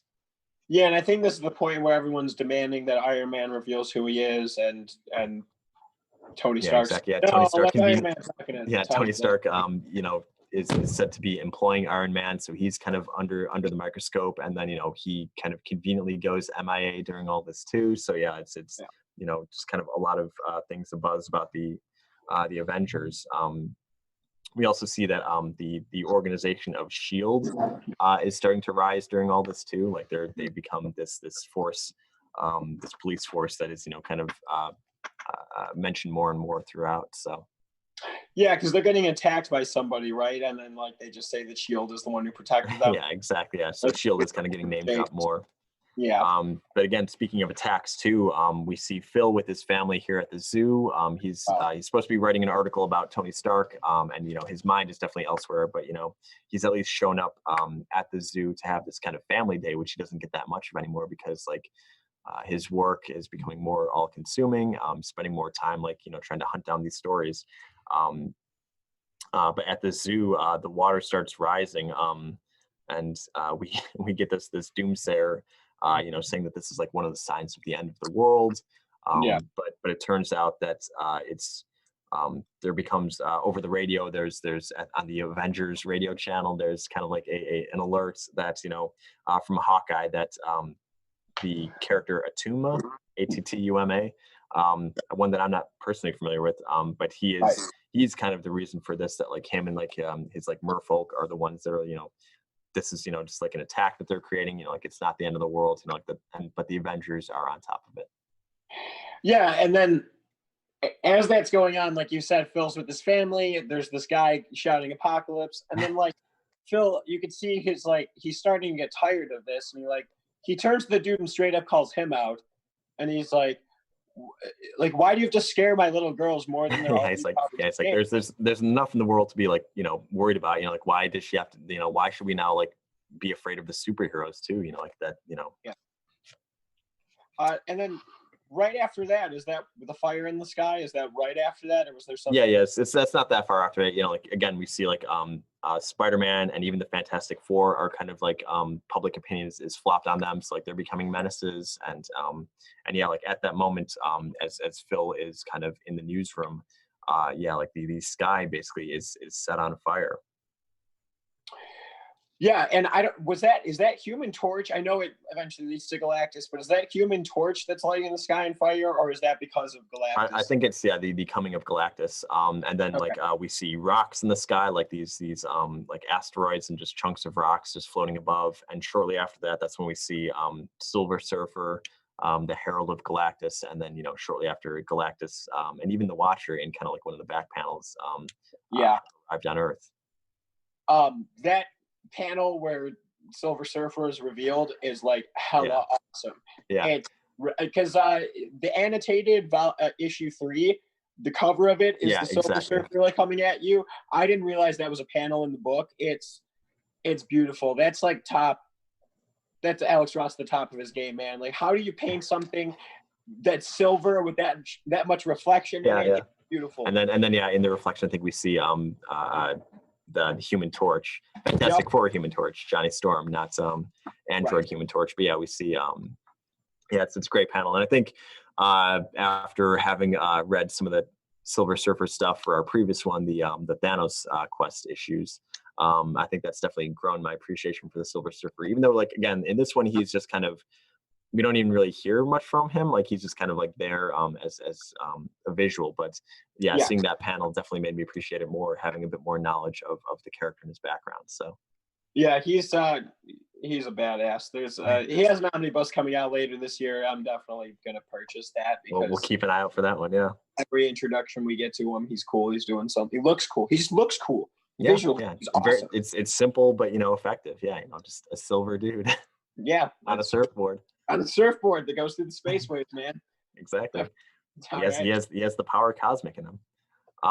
But yeah, as these the fire the sky's on fire, there's rocks in the sky. It's seen as like these are the final three signs of the apocalypse.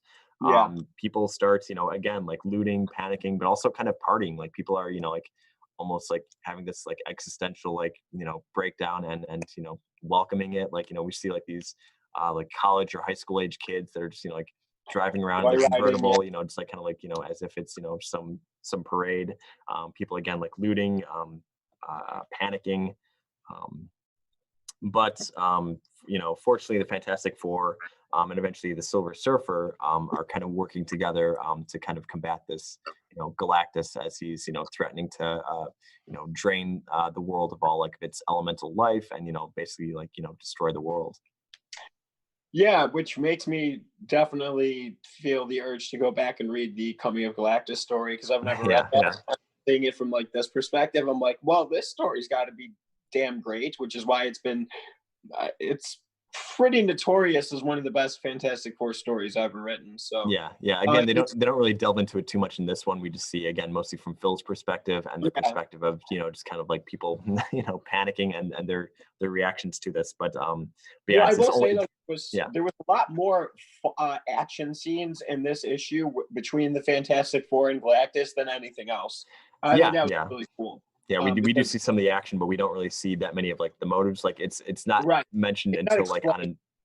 on like a newscast or a news where like they're just talking about like Mr. Fantastic presented this weird like mechanism to Galactus and like Right. he that struck fear in him and eventually like he disappeared and left.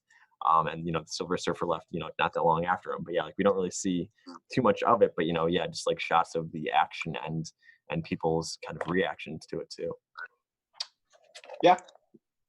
And even though they won, it's no actual celebration. Like people like just kind of had this deep fear in them of like what if it happens again? What does this mean for us? We see that like even the Thing himself is shunned. because of this. Like they just talk about this creature that's kind of like lurking the alleyways, like only coming out at night.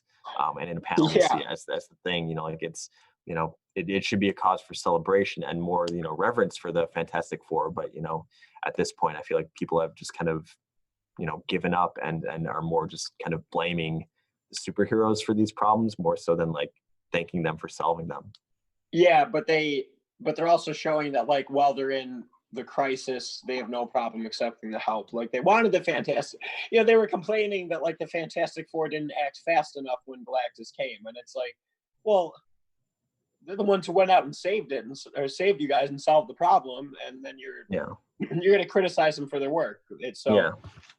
And this is kind of a shorter issue, at least in terms of content, but it ends in like Phil just kind of yelling at people of like, why can't they be grateful for these characters? Like people are still just scorning them and like casting them aside, but like we should be thanking them for what they did instead of just kind of lashing out at them again.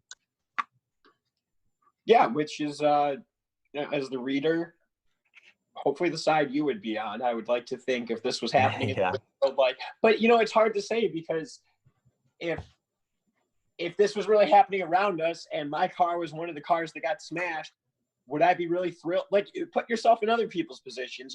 It's so easy when we're glorifying it, but yeah, what if Galactus really was like lurking down Chicago right now? And like exactly, yeah. And the Fantastic Four weren't saving us. We'd be like, "What the hell, guys?" Exactly, yeah. We'd be panicking and partying like they do. But you mentioned the car breaking. Party every night, man. That's how I live. Exactly, yeah. Live as if Galactus is trying to consume the Earth every day. Yeah. How about that? I was gonna say that's what you have like knitted above your like right in your foyer at the entrance of your house. I survived the coming of Galactus. But yeah, you mentioned the car breaking. Phil alludes to at the start, like back when people were like in love with the Avengers and like they were at their heyday, like if you had your car destroyed, they said that like people would have been like picking up the pieces trying to get them autographed, so like people were definitely viewed them in a different light at the start. Yeah, not me. I just put so much money into my car. If the Avengers broke my car, I'd send them a bill and say autograph that. That's what I would say. Hey Tony, here's a blank check that I need filled. Thanks. Johnny, were you the monster the whole time? You're one of these citizens that just hate the you hate the mutants, you hate the wait. I don't hate the mutants. I hate the Avengers. They're the ones smashing my car. Okay, you're pro mutant, anti Avenger. I'm glad we finally got your stance on this, Johnny. Absolutely, man. Pro mutant. I like that. Yes to Prop 84. Pro mutant. So, but again, yeah, that was 4. Yeah. On to issue 4. The start of it, we see Phil at the book signing for his Marvels book that he finally got published. I love that the book is inside the book. I didn't know. Yeah, exactly. Although it's the the cover, they use a shot of, I believe it was Ant-Man or Giant Man, like just striding across the city, which is a great shot, by the way. But yeah, they use that eventually as the cover of his book. And that is actually the cover of one of the trade paperbacks. I was gonna say, yeah, which was I feel like every cover should be that. That'd be a very kind of meta level commentary. Yes, it would. I agree 100%. So yeah, he gets his book published. It's but he mentions that like the Avengers are off fighting, even though like back at home, like they said that they're like out like in another galaxy or dimension, like fighting off alien races and stuff like that, like basically fighting for the survival of humanity, even though like we don't even see any of that or partake in any bits. I think it's I think they're referring to Kree Skull. Yeah, I was gonna say yeah, it's just kind of a background nod to the Kree and Skrull Wars, because we even see like they mentioned one of the governors or like the senators that was so anti-Avengers, turns out to be a Skrull the whole time. So we see that like the Avengers are off doing this fighting, even though like back at home, like people still kind of hate them and demonize them.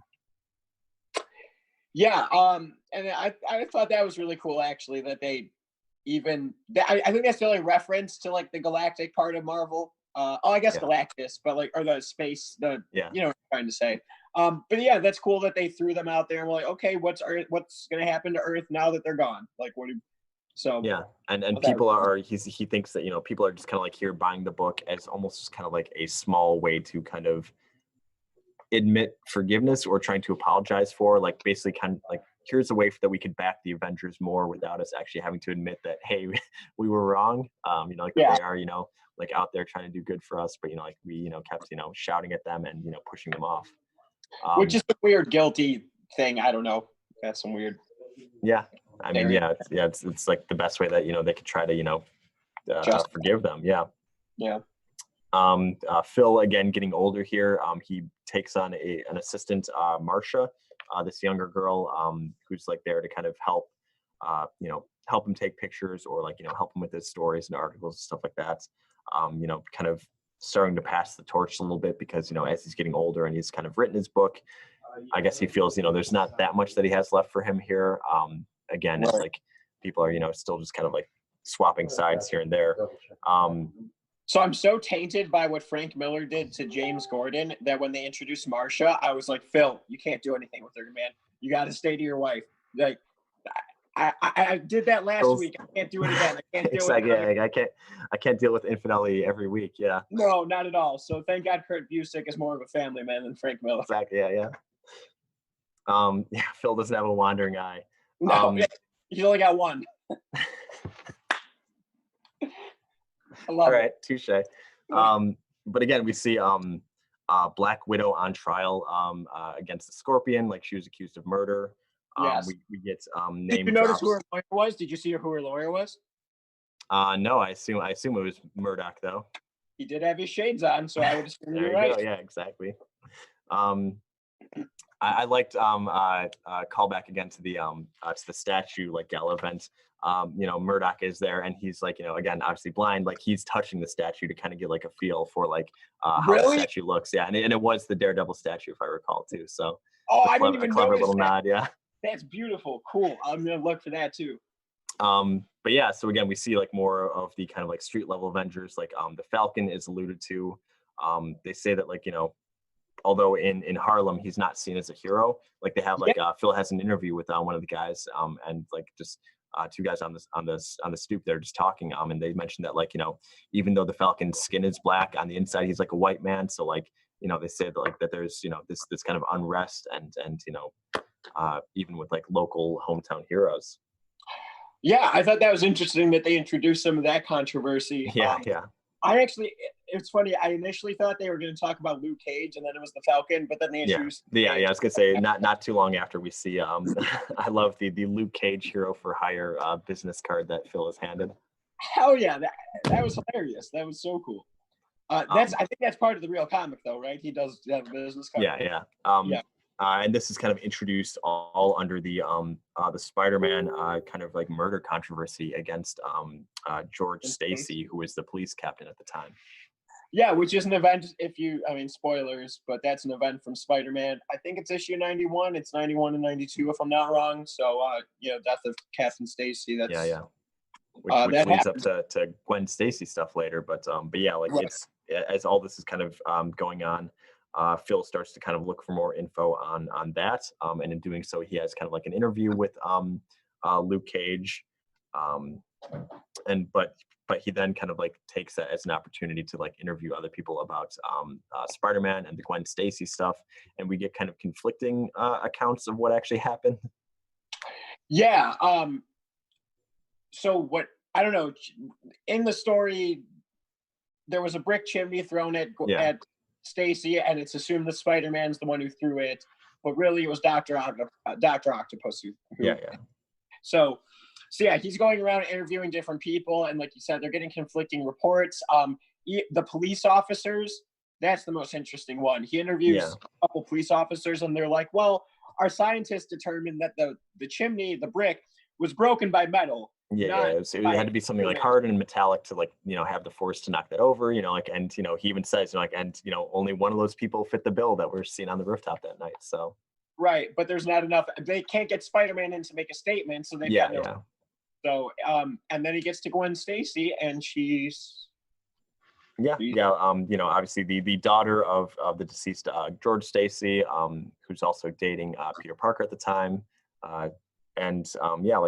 Phil is out there to kind of get more information on the events. as they're, just walking down the streets, there's a second Submariner invasion. Um, although this one is not hostile, I believe they mentioned that they were trying to like break out some Atlantean from, who was like wrongfully imprisoned or whatnot. But Submariner takes his armies to the streets of New York in these kind of like uh, like crustacean vehicles. That is cool because you can see on the inside like it's filled with like water, Yeah. which I think was a great touch. Another small cameo in there in one of the vehicles that's like floating above it. It looks a lot like Archimedes from The Watchmen. Really? And if you look in one of the windows too, you can see Night Owl and Silk Spectre kind of manning the controls there. So No, are you serious? yeah, that one I caught, and then I looked in the back, and I got confirmation from the annotated thing that like that. Yeah, it was a Watchmen illusion. So very Wow. very very small and subtle, but I appreciated that one. So Well, then I definitely think that was Superman in the beginning. If he was able to it's get like the yeah, Watchmen, if he's alluding to DC properties, yeah, I wouldn't be surprised. interesting. That's cool. That's a nice catch. Good Yeah. on you. Yeah, all these comics are connected, Johnny. We just got to know where to look. That's right. And again, that's also where in this scene is where I had the quote at the start. Gwen Stacy sees this life as being taking place inside of a snow globe. Like Phil sees her as like one of these innocents that basically these superheroes are here to protect because she's has this kind of like awe and glee filled view of the world, and especially being able to like live in this world where these superheroes exist.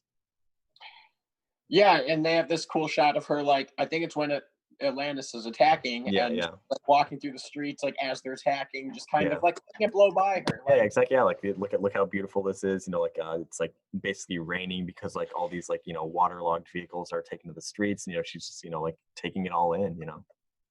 yeah, it was interesting that they depicted her that way, to kind of just embracing the world.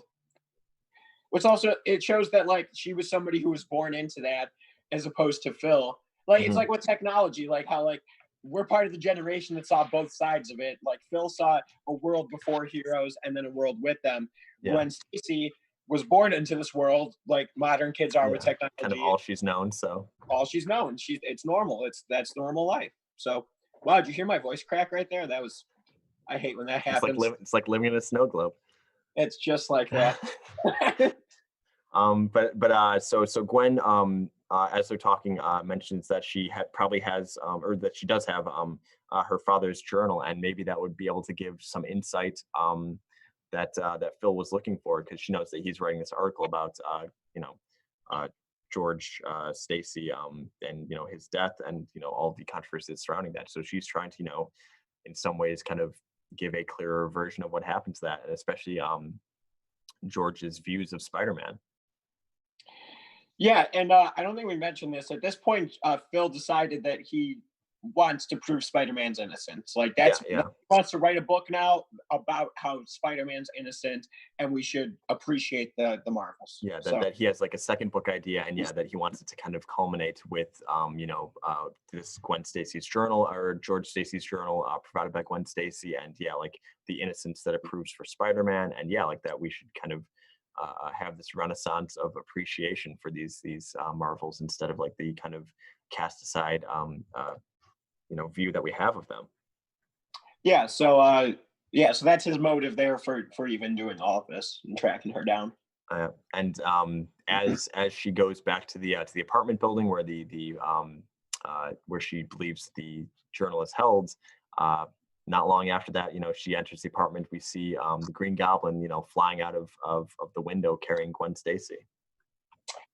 Yeah, so this is building up to the perspective to Phil's perspective of Amazing Spider-Man 121 and 122, the death of Gwen Stacy. So Yeah, yeah, Green Goblin kidnaps her, heads over to is it the George Washington Bridge that she dies I on? want to say that's the bridge. I'm no New Yorker, but Yeah, yes, it's one of those famous bridges. damn right. You know good pizza. You are not a New Yorker. You are Chicagoan, my friend. Yeah. So, and then you see Phil like he hops in a cab and he's like, "Follow that goblin," and Yeah, the guy's like, "I think he's carrying a girl," and he's like, yeah, "Yep." Here exactly. he gets out, and what And happens then next? on the bridge, and then yeah, like we see the fight takes place at the top of the bridge. Yeah. Green Goblin and Peter Parker or Spider-Man are fighting on top of there. Gwen Stacy is kind of like caught in the mix of that. She's placed on top of it, but during the scuffle, she's knocked off. And in doing so, Spider-Man tries to catch her. He shoots the webs down to her. But even as Phil mentions, he says that he being a war journalist, he knows the difference between a body that's unconscious and one that's just no longer living. So he kind of knows right away. Even through all of it, he says it was a blur. Like between like the police showing up, him going to the ambulance, and then finally finding out that ultimately Gwen Stacy was dead. Yeah, and what I liked about that is it showed, Spider-Man's big appeal is he's so relatable to so many people, and no matter what he does, no matter what Peter Parker does, he always ends up getting hurt. Like he can never do right, no matter how much he's trying. Yeah. Even you see, Phil observes it that Phil sees he tried to save her and ends up killing her. Like it's just, it's sad. It's like a tragedy with Spider-Man. Like I mean, the death of Gwen Stacy is definitely kind of referenced as like the kind of the modern age of comics in which like they kind of it's not seen as just like childish stories of like men in tights and always saving the day. It's here's something that shows that like even as much as you try like you can't always get the outcome that you want. Bad things happen to good people. And it deals with something like death in that universe too. That's a lot more impactful. Well, and I don't know how it's been retconned for Spider-Gwen because I'm not up to date on that. I assume she's from a different universe. I think it's she's different universe where she was I think Spider-Man instead of Peter Parker. But yeah. But aside from that, this death stuck, which isn't very common in comic books. Usually, death stuck. Like, death of Superman. Give me a break. But Gwen Stacy, she died. She stayed dead. That's Spider-Man lore. She is dead. She's gone. So I respect Marvel for doing that. That's a big deal to take your big entity like Spider-Man and put him through a tragedy like that. So and it is really a tragedy too, because even in the Marvels here we see that her death unfortunately didn't really mean too much. He mentions that like it just becomes used as a tool for more of the Spider-Man and George Stacy controversy, and that the only way you'd even know that she died, in all this is like, she gets a mention in paragraph 10 of the article, like that it's basically kind of like they bury the lead, like they don't really mention her death. And, it just kind of is unfazed. People are unfazed by it and it's unmentioned for the most part. Well, and it completely destroys what Phil was trying to work on. He no longer has a case for Spider-Man's innocence because how can he prove that? Now, like the big break was supposed to be Gwen Stacy, no pun intended, and then she gets broken. But man, that's too soon. Oh no, yeah, exactly. She's been dead since 1976. It's not too soon. Jesus. I just read this though. It's still fresh to me though. That's true. As far as we're concerned, she just died today. Exactly. Yeah. But all she got was a mention in paragraph 10 of the article. So this kind of begins to lead to Phil's like he becomes this kind of embittered man, and he kind of wants to move on and kind of give up the whole kind of reporter life, because he sees what little events like this actually mean to people. Yeah, it's kind of it's the beginning of the end for him, because he's lived through it all, and it doesn't end good. It doesn't seem to ever end good. It's kind of like Spider-Man in that regard, where like no matter what, that there's always going to be someone opposing these heroes, no matter how good they do, and he sees this side of it. So it makes him bitter.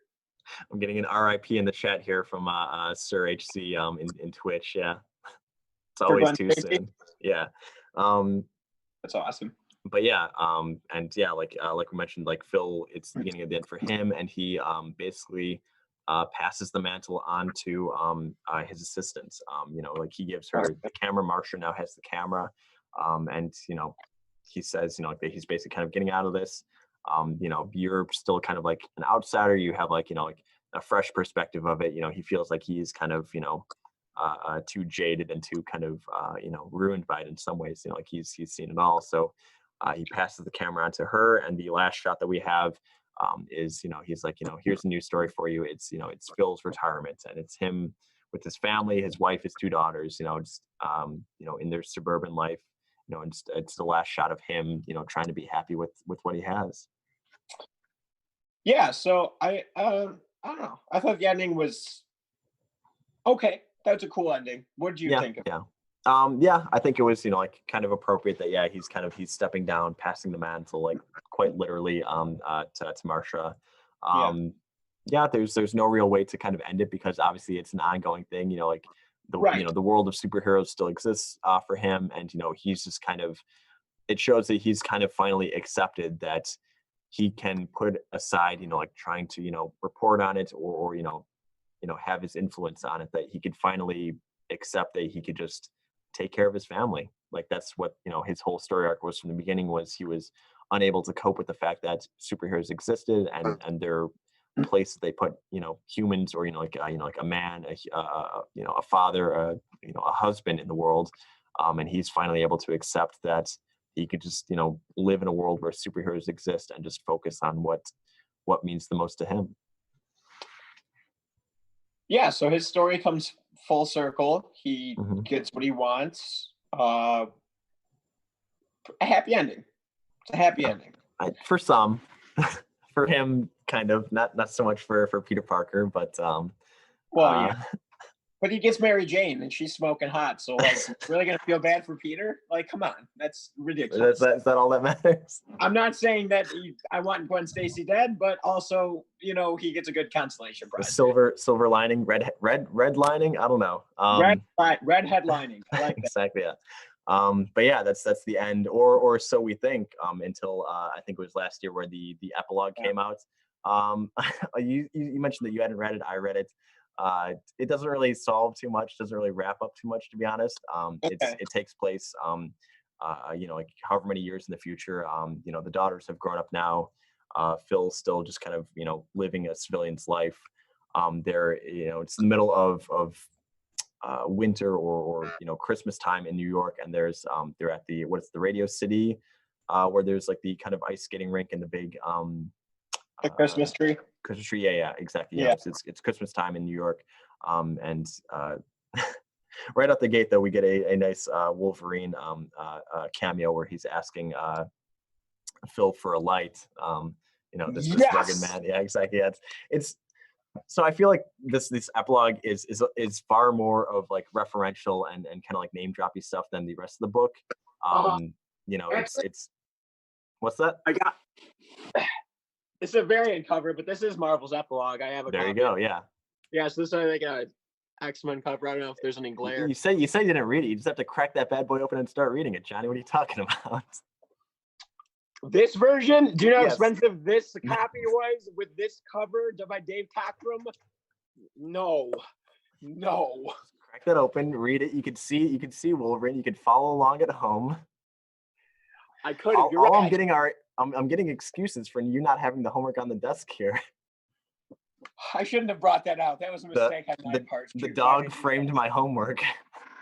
My dog framed my homework, and I cannot access exactly. it. Yeah, sorry, I can't read it. But yeah, like unfortunately, kind of like I said, like I a little let down by the content of the epilogue. Like I said, it was just kind of New York is under attack again, and we see the full X-Men kind of out and about. Obviously, more accepted. They're not like demonized again. People are kind of awed by it. We see Nova kind of stopping by to help out. So it's more just kind of referential stuff of like the X-Men fighting Sentinels and all that. But yeah, as far as like story wise with Phil and like his family, we don't really get too much. We just see like the girls have grown up. Phil is kind of moved on a bit. But as far as like deeper content, I don't think there was that much there. But so I feel like you didn't really miss out too much by not having the epilogue. It is nice kind of. We do get to see, obviously more Alex Ross art. It's That's what I was going to ask about. Kind of seeing it side by side, like how he's kind of gotten more detailed and a finer eye for that stuff. So it does look good, but as far as kind of storyline wise, I don't know if it necessarily is required reading to have that kind of wrap up your Marvel's experience. So I think the newest version, the 30th anniversary, includes that. Yeah, that one is included there, along with the kind of issue 0 or prologue that we also had. But yeah. So after this, I definitely want to get a copy of it. I liked it that much. Yeah. I'm torn though because they, like I've been saying, they just released this 30th anniversary edition, and it's as big of as an omnibus in terms of height, Yeah. not as thick, but it's got all this extra content. But also, earlier this year, they released a version. You know that big Jim Lee XXL book we have in back? Yes, we do. Yeah. They have a Marvels that just got released that's the same size. All right. So like a But it two doesn't foot have any tall book. Yeah. but so there's no extras. So I'm like, do I get like, because it's Alex Ross art? So do I want, for people who don't know, it's literally, how big is that book? 3 feet Yeah, tall? I think it's like, yeah, it's like 2 or 3 feet tall, and then yeah, like a foot and a half across. Like, yeah, it's very much like if you've seen like those kind of like treasury or like artist edition books, it's like that, Yeah. but like, you know, stack another book, you know, height on top of that. Like it's crazy. It's huge. Yeah. So because of the Alex Ross art, it'd be cool to get that. Yeah, but I yeah, want all definitely. the extras, but I'm not going to double dip. So what do you think? Well, which version should I get? Yeah, that is a tough question because yeah, the Alex Ross art is amazing, you know, kind of as always. But I definitely did appreciate the annotated edition, like having all that kind of whether it was like confirming like, hey, is that what that's in reference to? Oh yeah, or just like, you know, learning new stuff. Because it's very much the kind of thing that I like to have where it's like, all right, well, I'm gonna dip into the annotated part here, and then I'm like, all right, well now I just write down, all right, here's an issue that I want to hunt down, and like or a storyline or a character that I want to kind of like delve deeper into. So like Yeah. if you're looking for that kind of stuff, it's definitely go for, yeah, like the trade paperbacks, like the annotated versions of that where they actually have that. But yeah, I mean, Alex Ross art, nothing to sneeze at. So like having that in, you know, like the kind of like 2 foot 2 foot like posters of like every page is definitely something too. So Where the hell do you put that? It's literally taller than the bookshelf I'm looking at.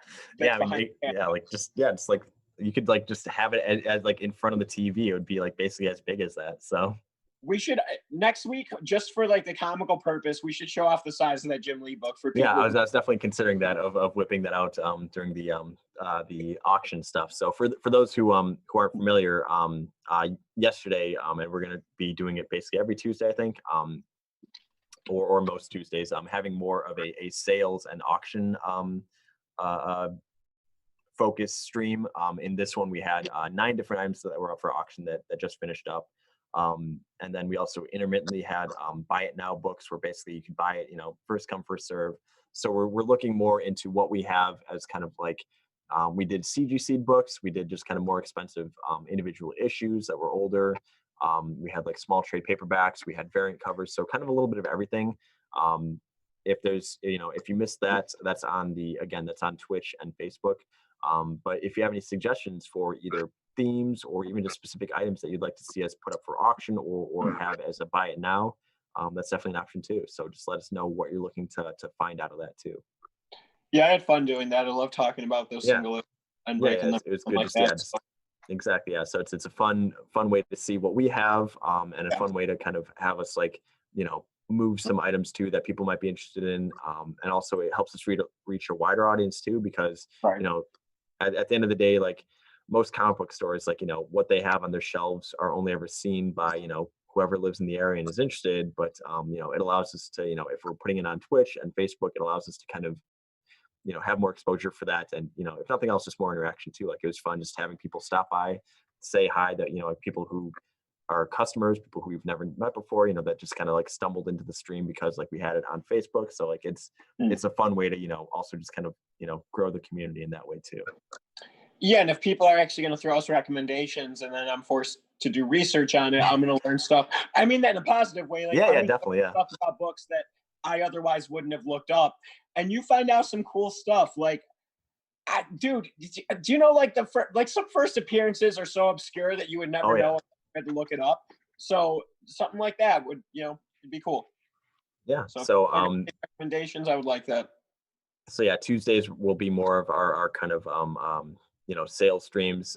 Wednesdays we're going to keep more as part of our book club of, you know, every week we're going to have like a book that's, you know, Johnny and I are going to sit down and read. You know, obviously more than welcome to join along at home, although we, you know, we usually try to recap it for those of you who have either never read it or maybe, you know, if you read it a while ago and you don't remember, or maybe if you, you know, you just read along, you get to kind of follow along at, you know, the scenes that we're kind of referencing and talking about. So Yeah. Johnny, so for the Marvels, what did you think of it overall? What kind of scale are we doing? 4 stars, 10 out of 10? We'll say 5 stars. 5 stars. I would give it a 5 out of 5. It was that good. So on all points, on like story wise, you loved it. The art you loved.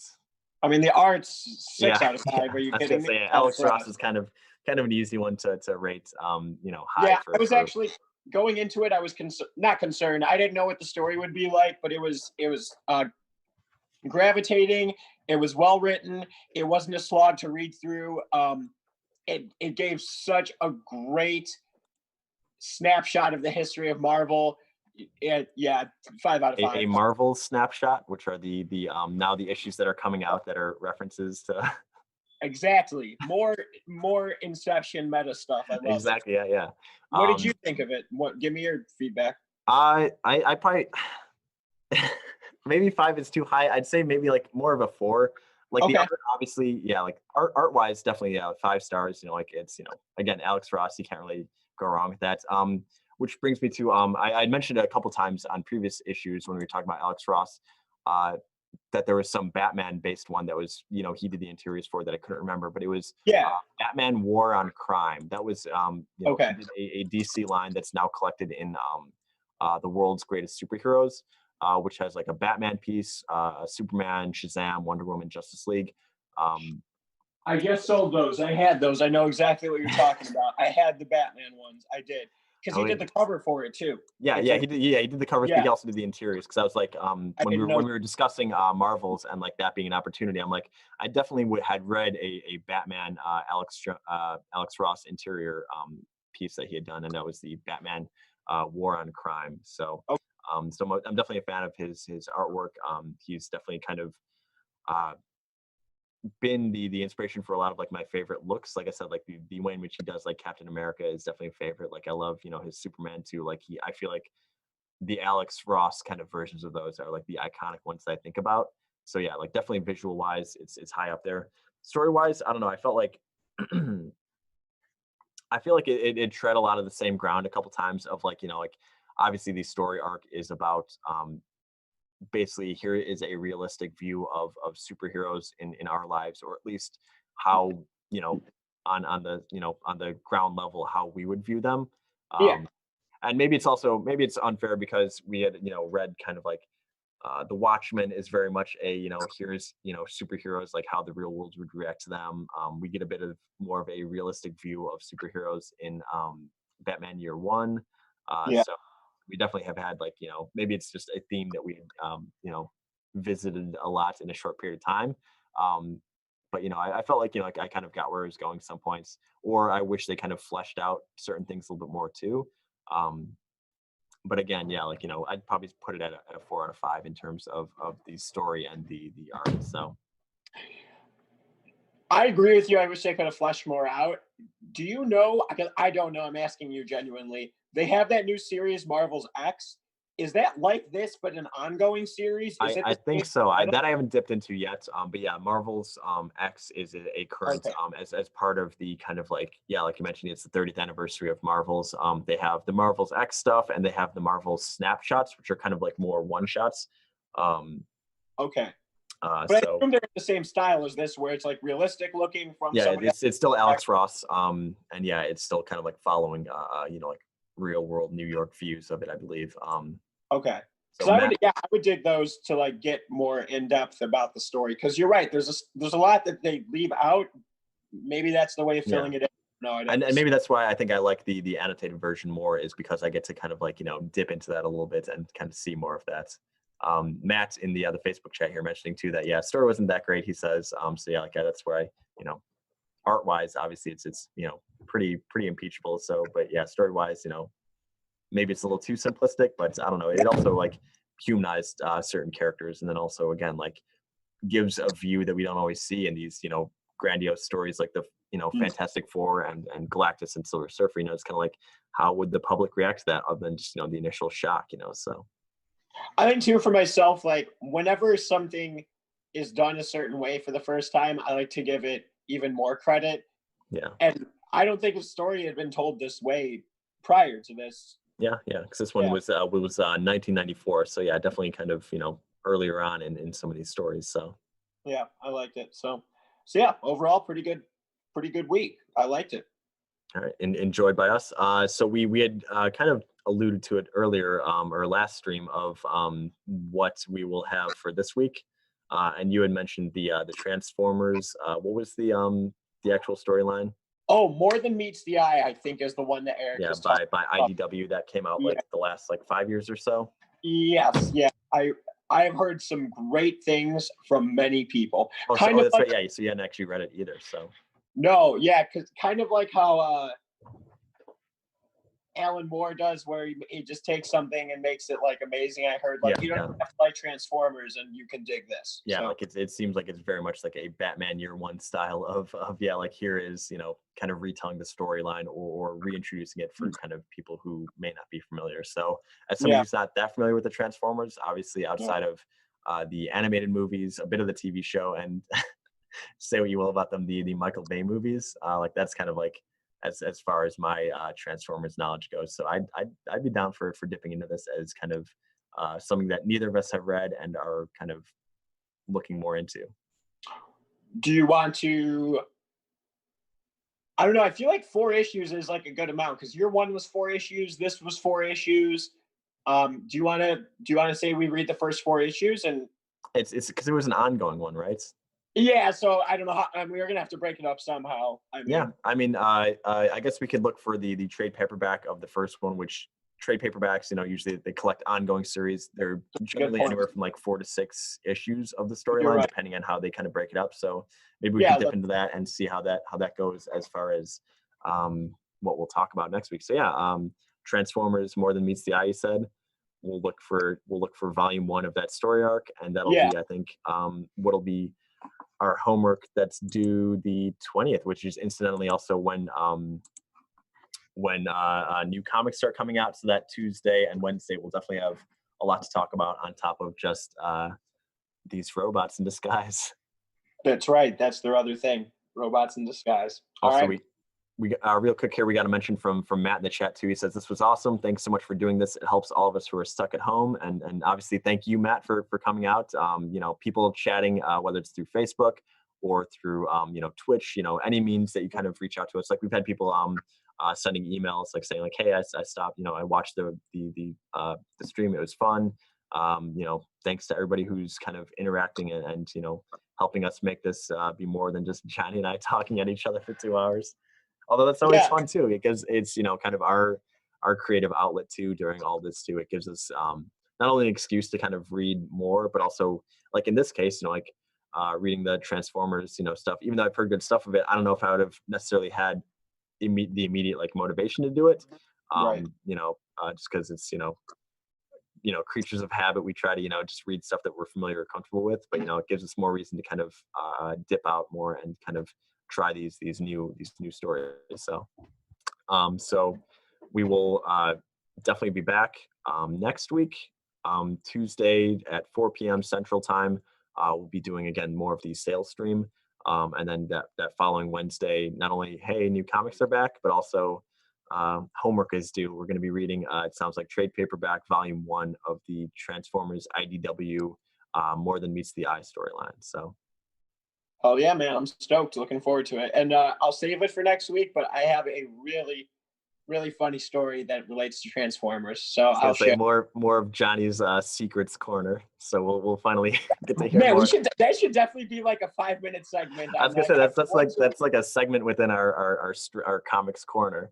Yeah, Is because within one of the corners. Johnny lets you in on more secrets.